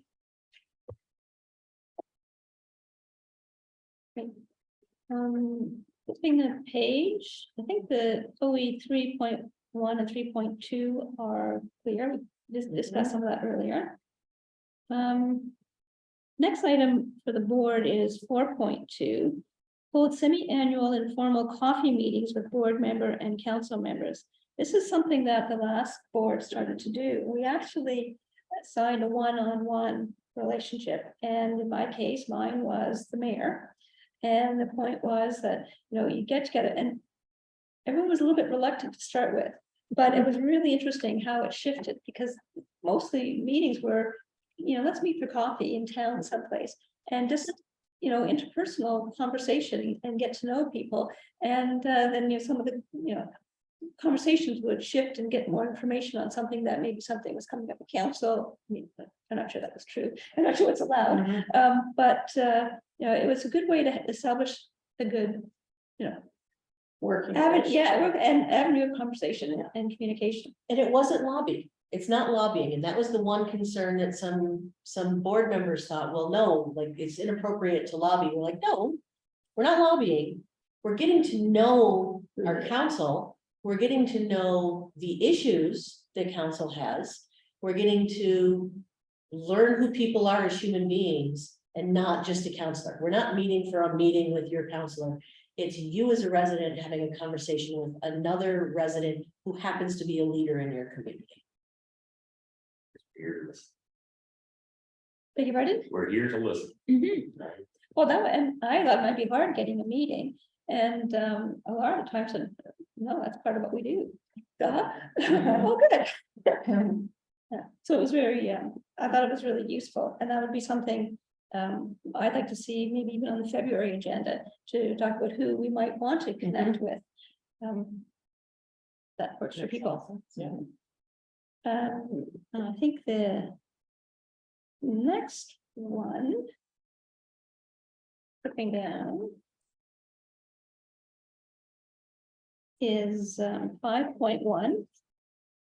And this was something we did last year. We probably attended 3 or 4 council meetings specifically to share information that we thought would be helpful to them. And invariably it's helpful to us too, that they know more stuff about us. And the topics, just we didn't set them in advance. We had a pretty good idea what's going to be happening when, but to be regularly showing up at a council meeting to share information, be there to answer questions. And is that the February 6th? The first one is January 30th, that's the orientation. February 6th is training, isn't it? Yeah. So that would not be us going and making a deputation. Those would be additional ones that we would select. Only 5.2 and 5.3. I actually think they're the same thing, unless you want to correct me, Sabrina. No, that's fine. Yeah, that's right. Less isn't bad. Yeah. Because really this was about identifying key supporters and developing a communication plan with priority groups. And this was something that the last board did, is we took a look at, we had a good list of our partners were, sorry, my voice, some of which were operational partnerships, but also areas, people where we thought we needed to have a better avenue of communication.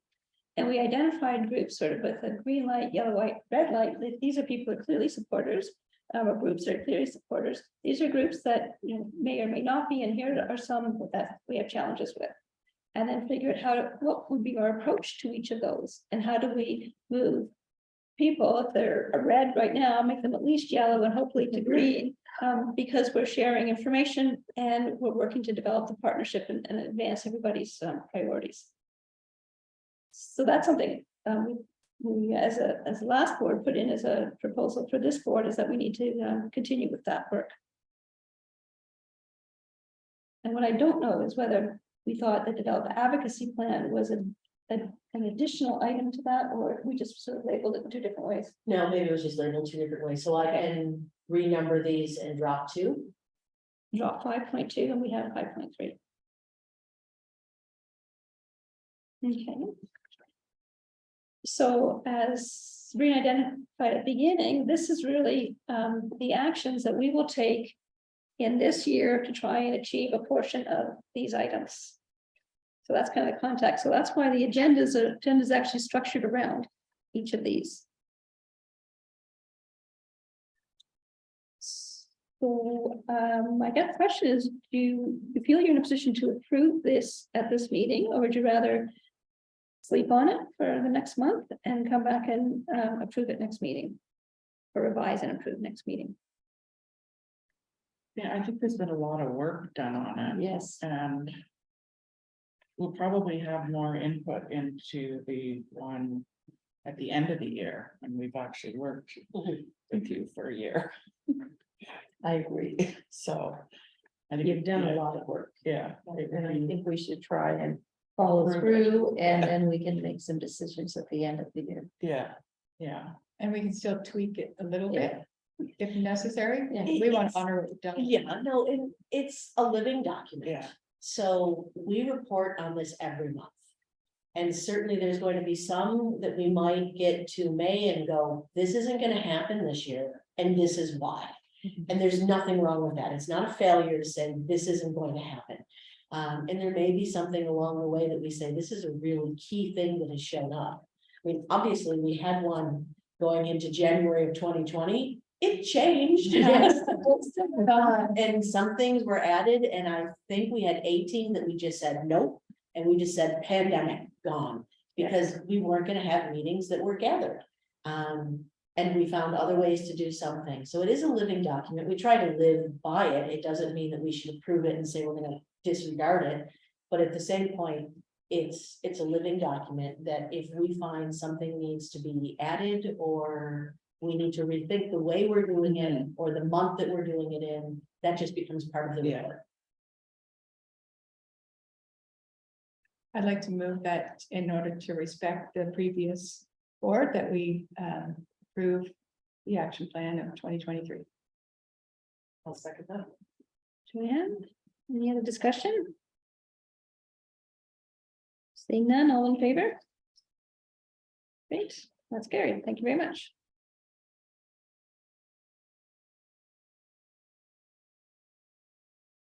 That was probably the heaviest item on our agenda, just so you know. People feel they need a bit of a break, or shall we just press on? Any sense? Press on, okay. So the next item is, well, it's a verbal update of the MPL facilities under a pillar of community hubs. So just a brief update, mostly about CHD, Craig Luke Heritage Depot. I know we talked a bit this morning, but just so that you're aware, the depot is undergoing quite an extensive restoration. We received a grant for close to 500,000 about a year and a half ago. It has to be spent by 24, so we're coming up on that point. In the grand scheme of timing with all the council projects, that's where we wound up, was that we were starting it in 22 and finishing it in 23. The roof, you may know, blew off in 22, so that happened first. It was something that was on the building condition report for some time. We knew it needed to be fixed. We made decisions, I specifically made decisions with the council manager over this project, that we were going to do our best to meet the appearance of an original historic item for the building, but we weren't necessarily going to replace with heritage items. Everything that we're replacing in the building right now has already been replaced and was not heritage. So back in the day, 1880s rail station had a beautiful cedar shake roof. It then was replaced with an asphalt roof. That's the one that blew off. Instead of going to asphalt, which again is not anything that looks like the building should, we went for a composite, which will hold up against our wind, the high sand blasting that we get from the bay, the tornadoes that come through that area, or near tornadoes that come through that area. And we have a lot of wind shear coming down the mountain and off the bay right where we are. So we went with a composite material that is an appearance of the cedar shake. So when you look at it, it still has that look, but it's not cedar shake, which would take a tremendous amount of upkeep from council to maintain. And we know that by putting on a 40-year roof, we're lightening the maintenance load on council by putting in something that was heritage. You're up there every year, replacing a shingle, sealing it, doing all those things. but we also didn't want to have an asphalt roof. So does it meet heritage? No. But it is replacing something that was in heritage already. Doors are being replaced. The only two remaining original doors aren't being touched. And actually the ones from the 1800s are just fine. It's the ones from the 80s and, you know, the late 90s, those are the ones that are the problem. The windows are being replaced. Those were recently done, when council purchased the property. Single pane are now being put into proper double pane. The siding, which is a wood around the siding, is all being replaced. None of that again is original, and that is also being done in a composite, so that we're not getting into the, again, sandblasting and wind shear does so much damage on anything that is a painted surface. The only thing that will be painted will be our windows and doors. Our composite is actually coming with the pre-stain on it, so that we're not needing to paint basically every 3 years, otherwise we get into wood rot because of just where we are. In the process of doing the work, we found some defects that are being fixed. Planting beds that were put above the base of the foundation, so that your foundation is here, your wood comes up, but your planting bed is 6-8 inches above, so everything that was then underground is totally rotten through. When they opened up the turret to start doing work, we found that basically the bottom foot was gone. So it's being held up by the building, not actually supporting. That was a find. And like I've said before, we have bugs, rodents, snakes, all kinds of lovely things that will make their way into a building when the weather is better inside. That by doing this, we have now secured this building for the next 50 years. So the only area of the exterior that we're not touching is the turret, which was the original cedar shakes. So a few of the shakes needed to be replaced. The bottom foot, unfortunately, we had no intention of doing, but when we realized there was no structure underneath, they had to replace that.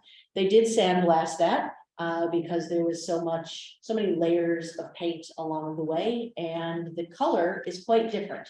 So everybody has been saying, why did you change the color?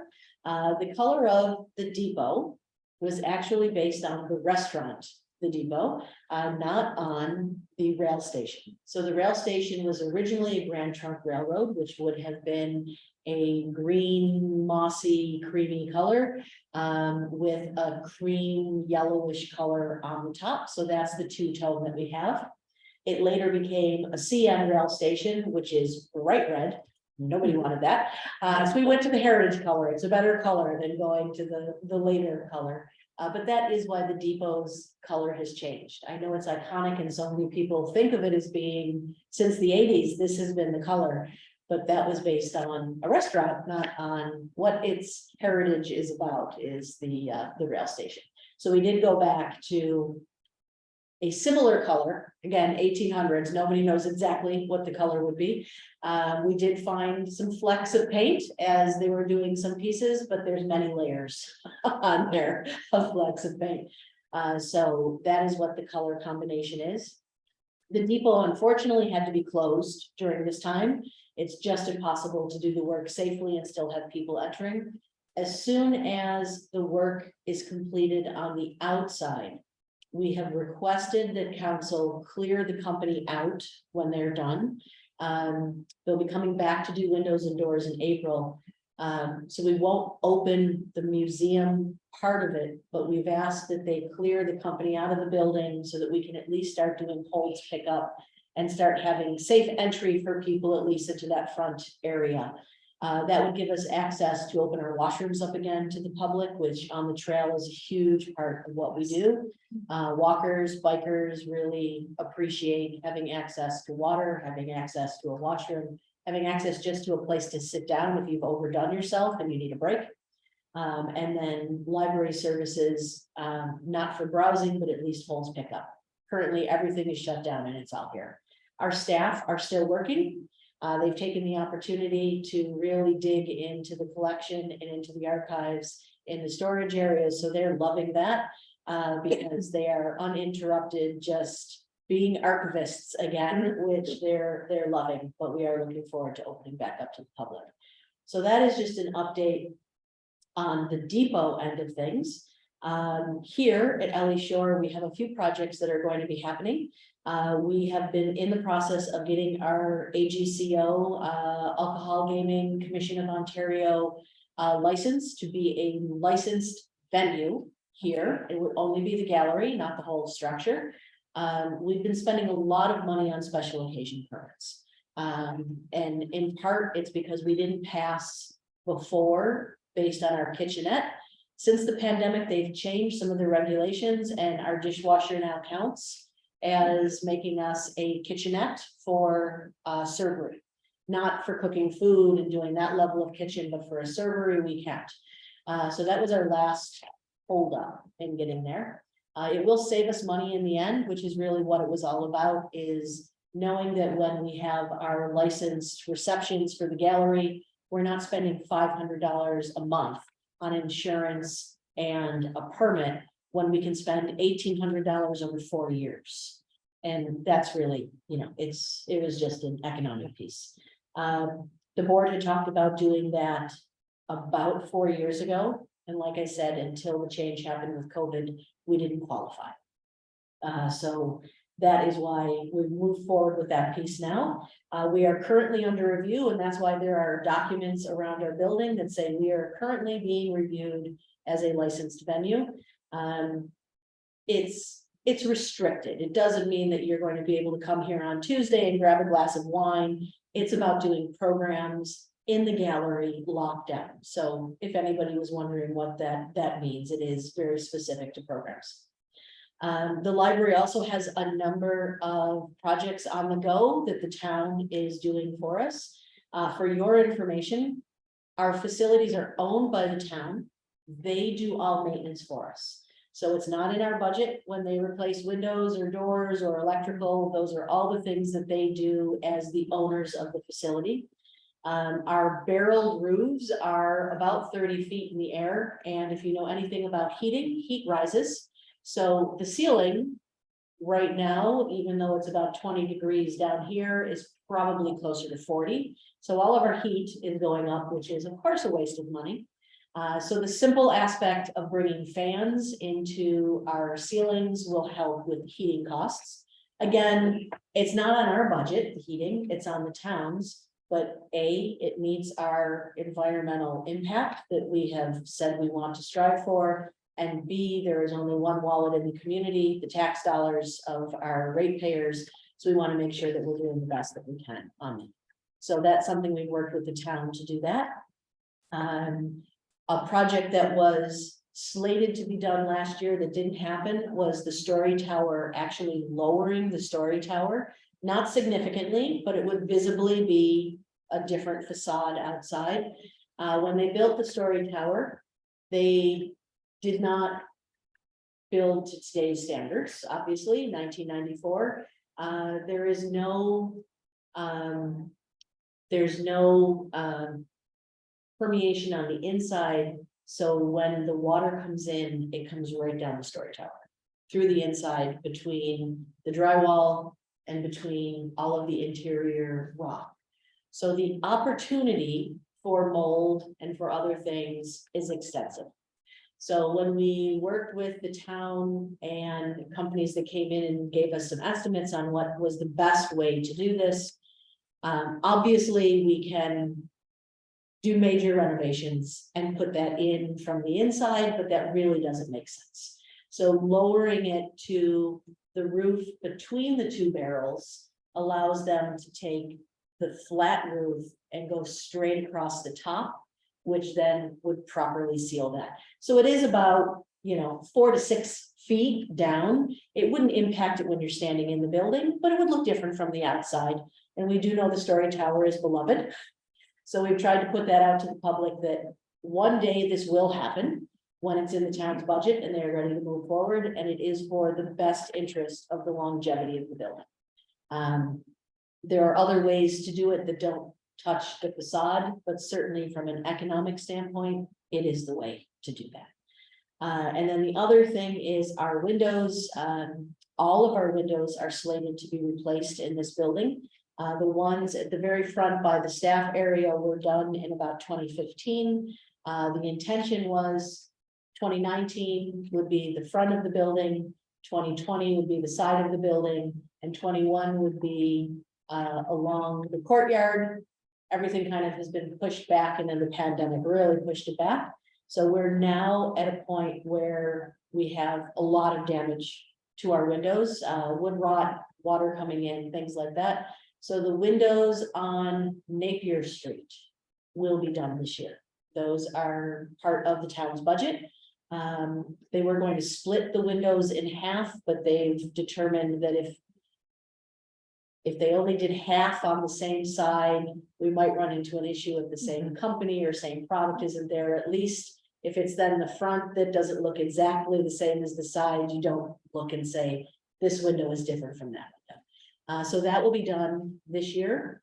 We anticipate them moving through again, doing the rest of the windows. And in 19, they did replace all of our skylight windows when they did the roof on both of the barrel roofs. So those little square windows up at the top. So we have been plugging along on our windows and are working to make sure both of our facilities are well buttoned up from the elements. Outside of that, there's always things that need to be done in these buildings. This building was award-winning in 95, but it's 27 years old. And if you're a homeowner, you know you don't get away without maintaining over 27 years. Things need to be updated, and we are now hitting the point where we'll probably see some of the bigger features start to go, like the windows, the doors, HVAC systems, you know, they only last so long.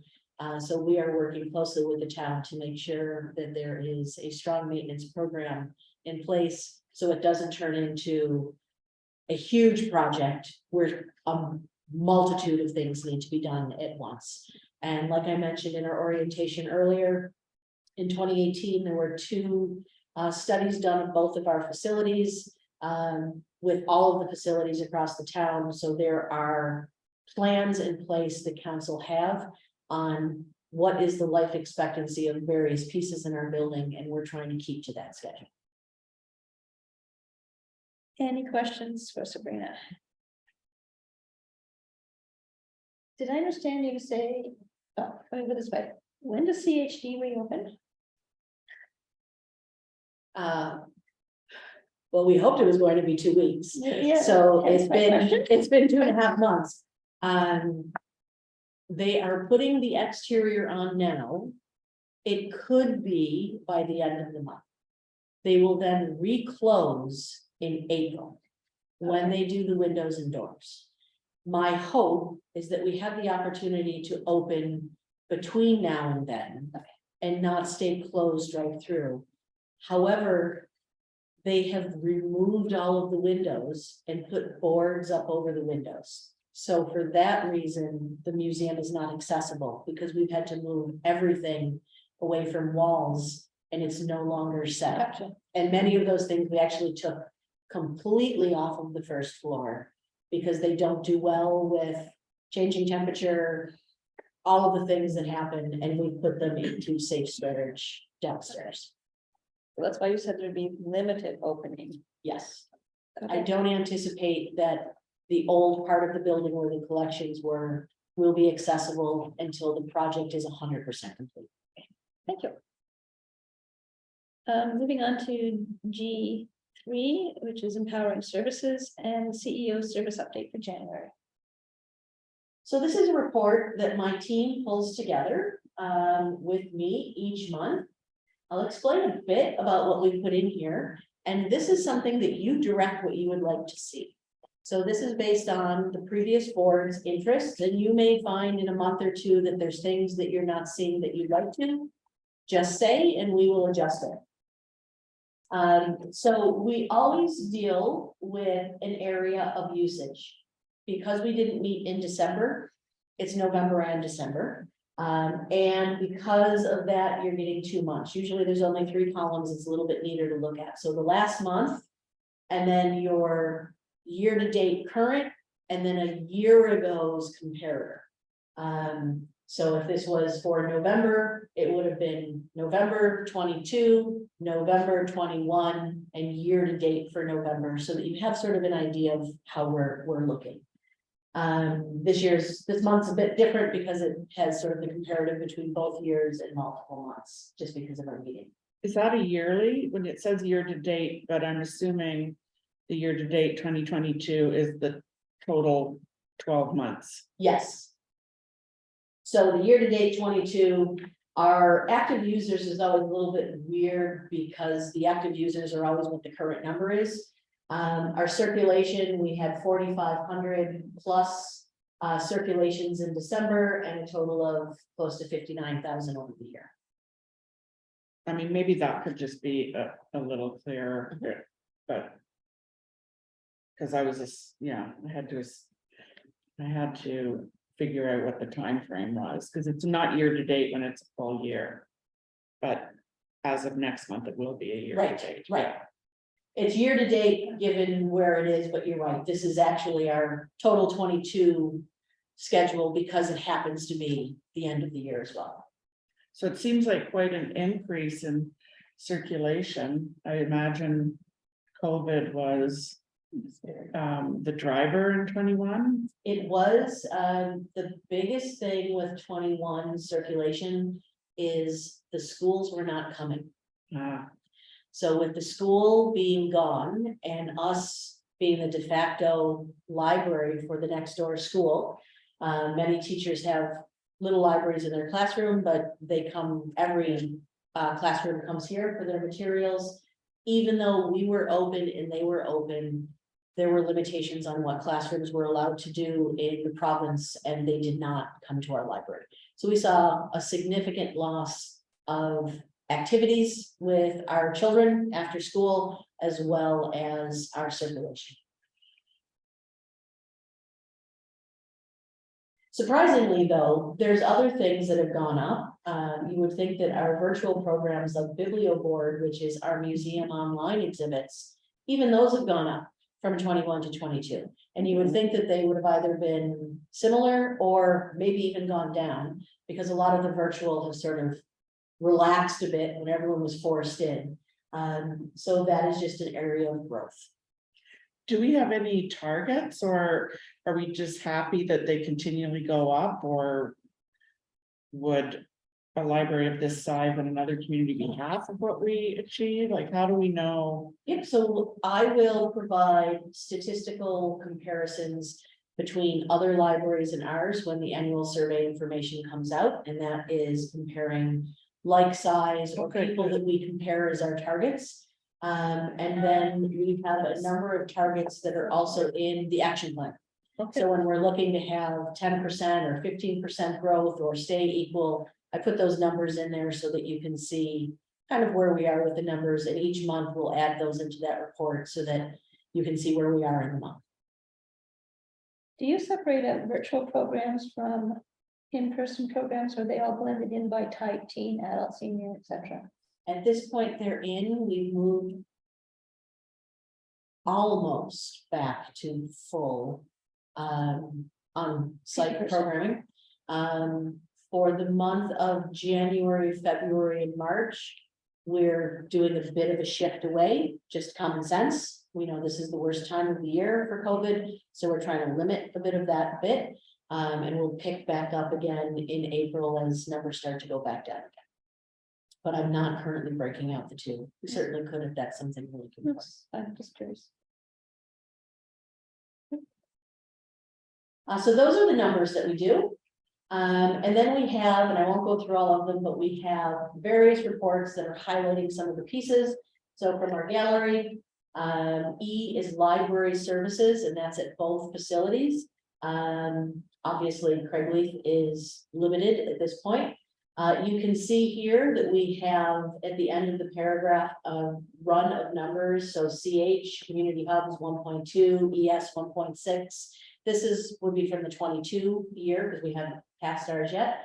But I try to put these in so you can see when we're talking about something, where it directly fits in the strat plan and in the action plan. And then we have our archives and museums separate when we're talking about museum services versus library. Excuse me. And then staffing. So now that we know that the COLA has been passed by council, cost of living allowance to be a new bylaw, we will again be meeting that in our budget when that comes to you next month, so that we are again paired with the council. And then on communication, we have some stats for you. So the various blogs that I spoke of earlier, these are our numbers at this point. So key messages are higher than I thought. I think I said we were in the mid-90s. We're at 125 people who are subscribing. And then normally for board meetings, we don't give you the whole year.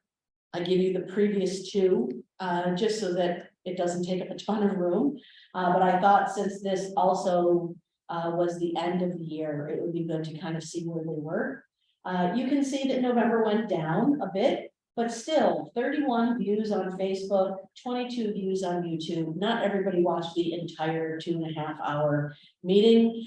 Some people came in at points and some people watched chunks. So, I mean, that is over 50 people who have taken the opportunity to look at it, which is most definitely not what we would have had in a month on site.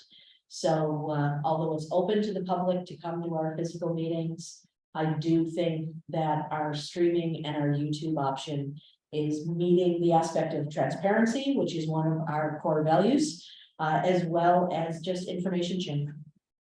I'm curious what happened in there. It's like on that, and March was a bit of a buildup. Yeah. But it was 180 views and then 217. April, we would have shown the year review. Oh. I bet that has to do with the year review. Great. Oh, good. And then in October, we only had 16 people on Facebook and we all felt a little unloved. You can also see that January, February, March. There was a big difference because we were only open in certain ways.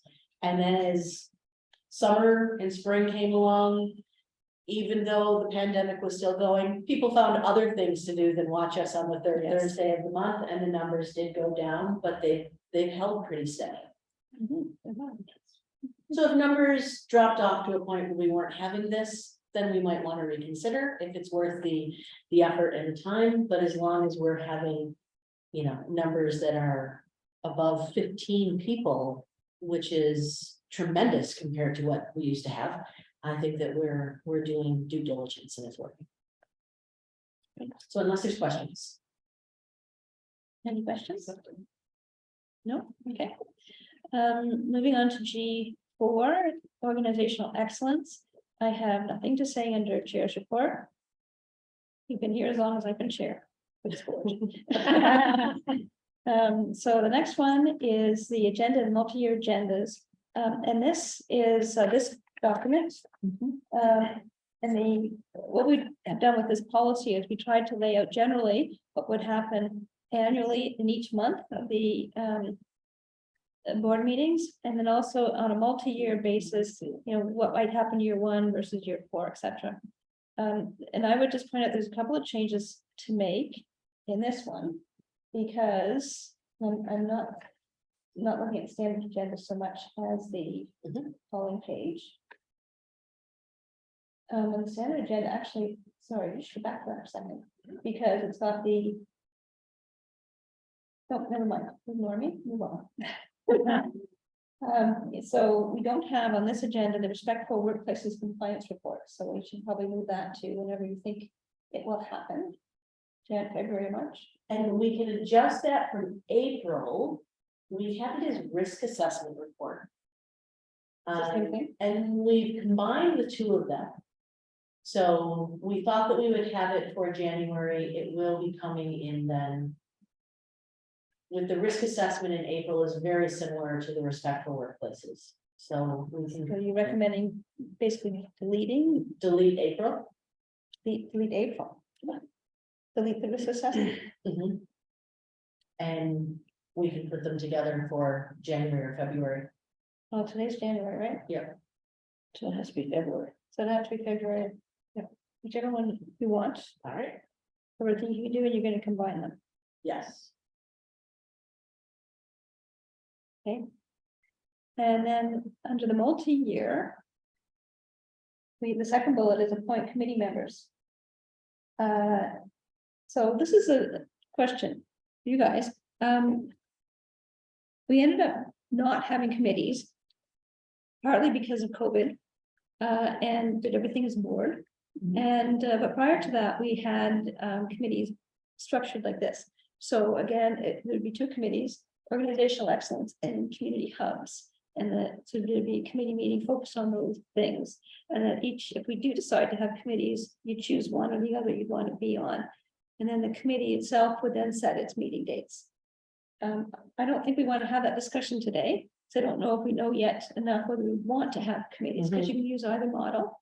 It really depends on how much work will be falling to the committee.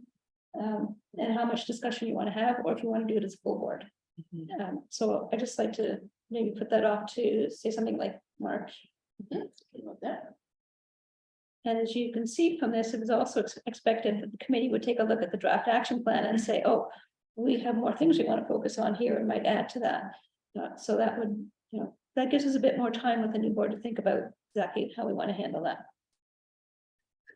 So March, please. Those are the two changes I would have suggested for this policy. Does anybody have anything else or any questions you want to ask about it?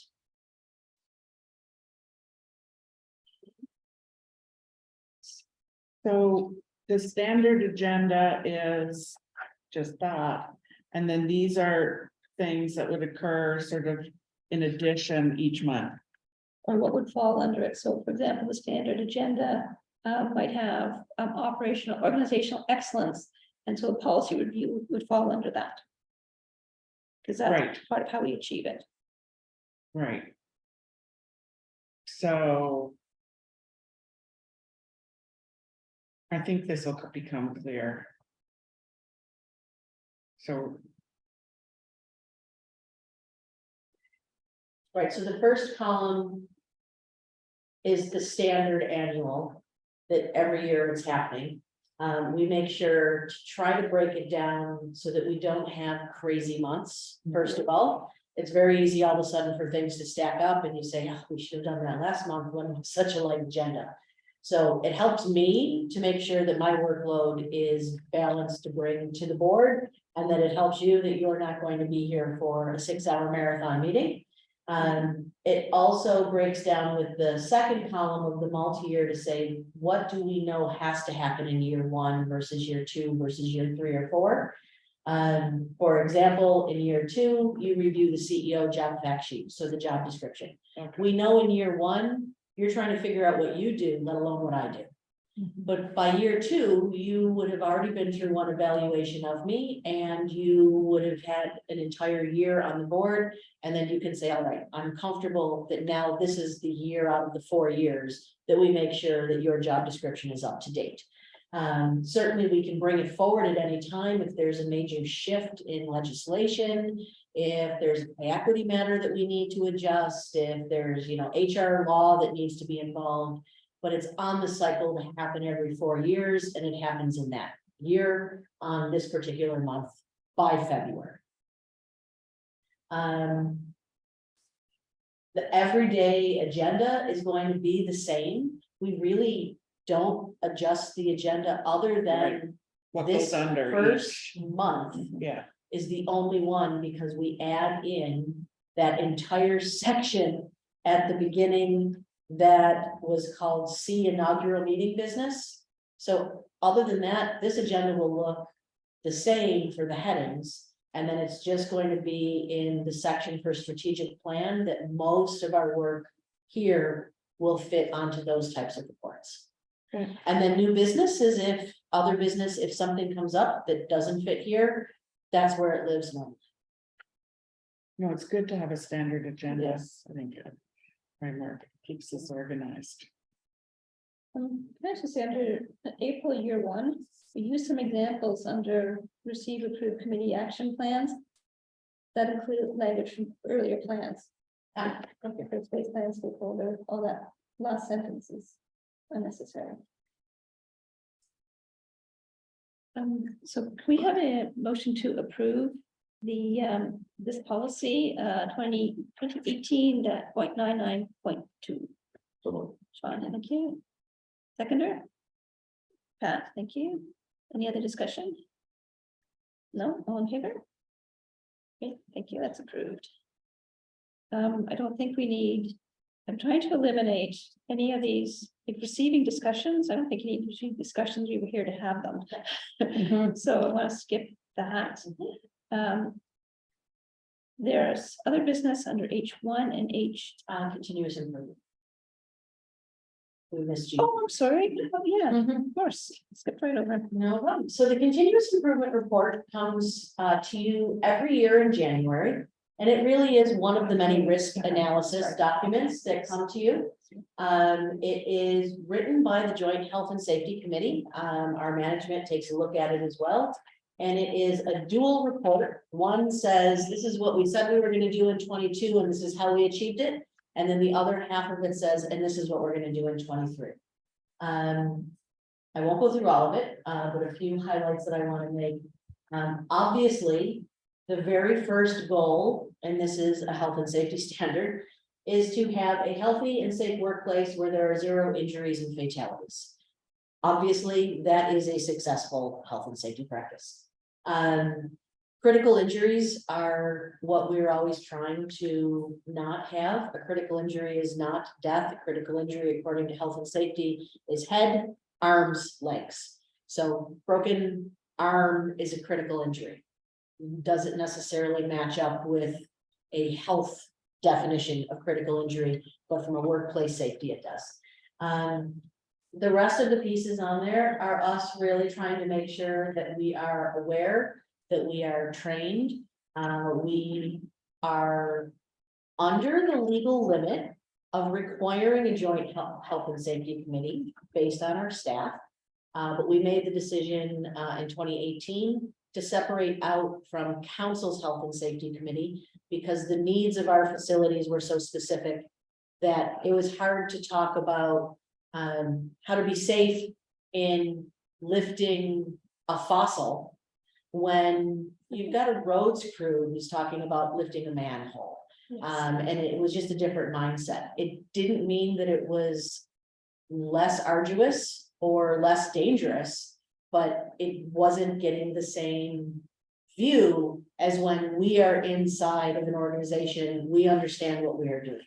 So we found it elevated our health and safety practices to separate out from the town and to create our own. We went through the process of registering, being certified, training our members, being recertified. It's now been over 3 years. Creating all of our own health and safety practices. All of the health and safety policies went to the board. So this is one of the pieces that they do annually. We do meet every 2 months. We used to meet monthly. We still do the inspections monthly. You're required by law to meet quarterly. And we found that just since it's such a close, tight-knit group of a small amount of staff, we don't really need to meet every month because we hear about it right away. We talk about these things and the email comes around, this just happened, this is how we handle it, and if something needs to happen, we change it before the meeting. So it really is the rubber stamp typically that happens at the meeting more than waiting for something. Obviously, COVID-19 has been a big piece, and this particular group made the recommendation to change all of our procedures around COVID. We used to have our COVID procedures being reviewed every 3 months, which was really important in 20 and 21. 22, we found it was a bit redundant because we weren't learning as much about COVID. We kind of understood what to do and how to be successful. So this year in December, they made the switch to move to annually. So that is in there now, that we will continue to review our COVID-19 procedures, but we're doing it annually. So that's about it from this one. If you have questions about that document, certainly it's one we only see in January.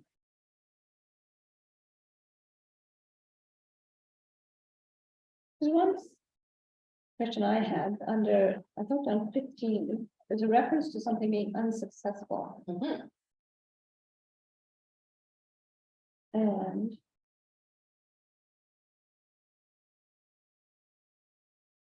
So in 22, Yeah, number 15, this was again an unsuccessful program. Yes. So what made it unsuccessful? the hope out of this one was that typically from a health and safety practice, your worker reps are the ones that do inspections.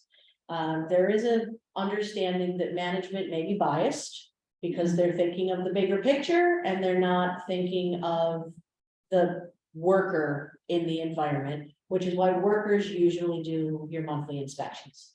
So we felt that although that is a practice that makes sense, we also wanted our managers to take responsibility and have them walk through facilities on a regular basis and do a secondary inspection. And just the time wise, it just kept slipping by us and we just didn't get it. So it's not, we didn't not meet a standard, but we didn't meet a goal. Now what we've done is we have actually put it into the management calendar so that quarterly we will have a management team that will do a walkthrough, and it won't just be a walkthrough of your building. So the managers that work at Ellie Shore will meet with the curator and they will do a walkthrough here, and then they will go over to the depot and do it again for those fresh eyes. The supervisor rep, is that another manager or is that a worker? What you just used. So supervisor rep is, they don't use the word management in health and safety. So anybody who supervises people is not a worker, they're a supervisor. Okay, so the unsuccessful pieces, you wanted more worker involvement. We want our supervisors, our managers to also do the inspection. So right now it's just workers I think, okay. Okay, and myself. Yeah. But I'm a little bit different because from a health and safety standpoint, I'm there as a supervisor rep. But because I am the employer for the board, it's hard to say you're, again, there would be even more intrinsic bias to be understood that you're the employer. So often in a meeting with health and safety, they'll say, well, the committee recommends that we do this, and then everybody votes, and then I say, okay, we'll do that. So at that point, I'm just giving them the heads up. Your employer is saying, we'll do that. That's a great idea. But the reality is, at the table, I'm not the employer. So I try to not have it just be me because I've been doing them quarterly right along, but I, in that capacity, am the employer doing the inspection from health and safety, not the supervisor or manager. So just trying to get someone in between them and me doing. okay, fair enough. Other business, the Canada Heritage question. So Canada Heritage is simply a grant. Typically, the board has already delegated authority for me to go through and write as many grants as I can to try to bring in funds, especially when it fits according to our strategic plan, which truth and reconciliation is one of our key themes that we are trying to carry.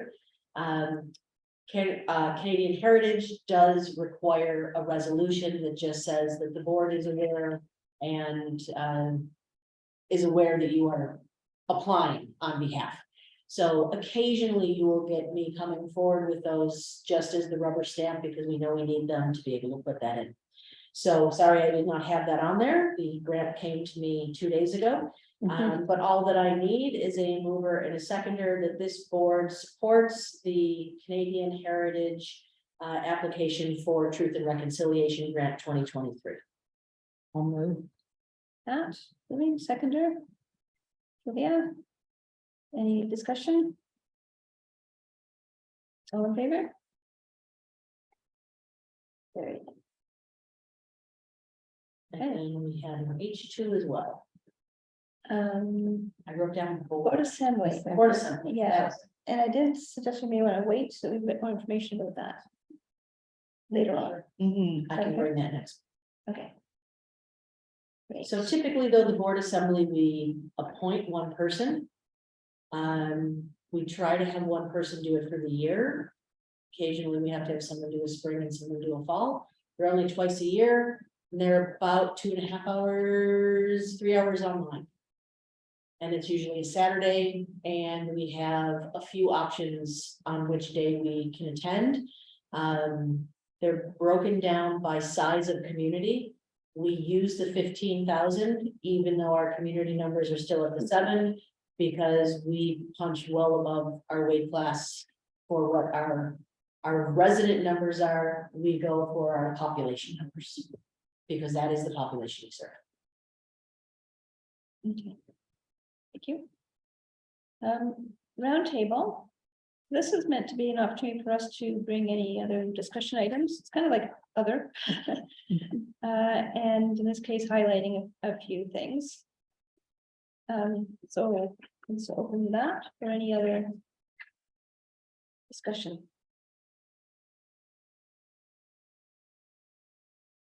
I'll always put the upcoming events that are happening for the next month on there.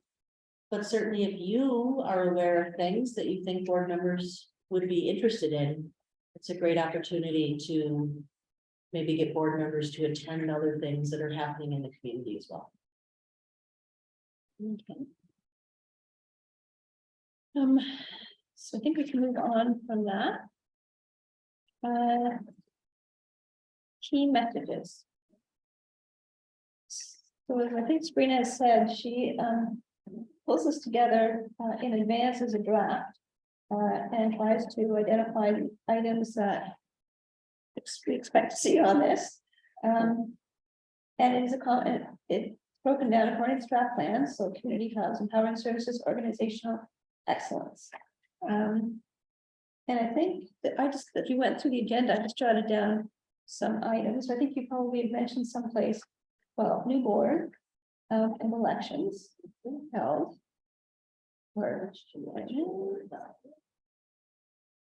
Yep, so I have under organizational excellence, the new board. I have our action plan. I will adjust that number. No. 5 was there. And I guess 23, we got to 87, actually. Let's do a count and double check that, because I think, can't remember, we did one that was like a once a year or twice a year, because they count differently. And then an update on the depot. And then we have 2 sort of announcements that are going out about the Go Backs bus and our large salon show, which is coming up. Which is our big open call for the gallery is this month. With regards to the Go Backs bus thing. I don't know how, how many ways did you choose to announce that? Like, I follow the library all the time. I missed it completely. And it was only because my neighbor came over and said she'd just been over here. But once I'd been here, then I heard more about it. But the first twice, I had no idea that bus was coming. It is on social media, Yeah. it's on our website, Yes. it's in our calendar on our website, and it's on our newsletter.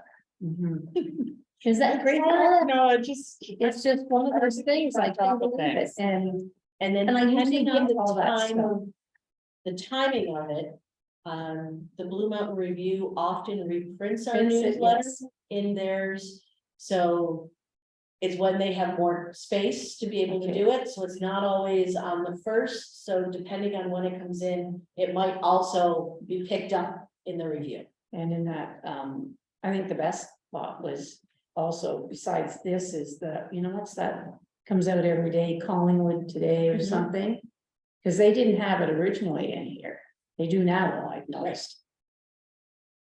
The big sign on 26, as you come in, it's with by the business. I think it's the chamber. Chamber on the right. chamber, sorry, does that cost? Do they charge what messages there? Not sure. I mean, something like that, it seems Mm-hmm. very broad for everybody who might be interested, just. That's a good Well, thought. Yeah, yeah, good idea. So as we go through future agendas, or meetings, you may want to keep in back in mind, what do you think should be in the key messages as a message from the board to the community? That's the way to think of this section, and it will go out on any number of different social media items following the board meeting. So we will need a motion to approve the release of the key messages update for January 2023, please. Yeah, Joanne, thank you. Seconder. John, thank you. Any other discussion? All in favor? Great, thank you very much. Notice of upcoming meeting, and next regular scheduled meeting is February 16th, 1 p.m. start. I believe that is all, except I want to say thank you. It's been a very long day, and it turned out to be one of our longer board meetings at 2.5 hours. So I appreciate your patience and your focus all day. The only comment I would make, Yeah, I think having an orientation separate day from the board would be a really good idea. Because I think I would have, I missed that, I guess it was just me, I was doing my hospital agenda and everything at the same time. But it's a long day to do the orientation, and I think I would have felt more comfortable going through this, having gone through an orientation and then getting my board package and moving. And Yeah. I've sat on lots of boards, so it's from past experience. That's the way I would feel about it. That's my experience. We always try, and I've run lots of boards. Have an orientation, something that's separate, so that when you come into your first board, you're feeling a little more comfortable, you understand the agenda better, and it's also a long day. Thank you. I just think it was good. So motion to adjourn, please. Sean, thank you very much. Okay, we're done.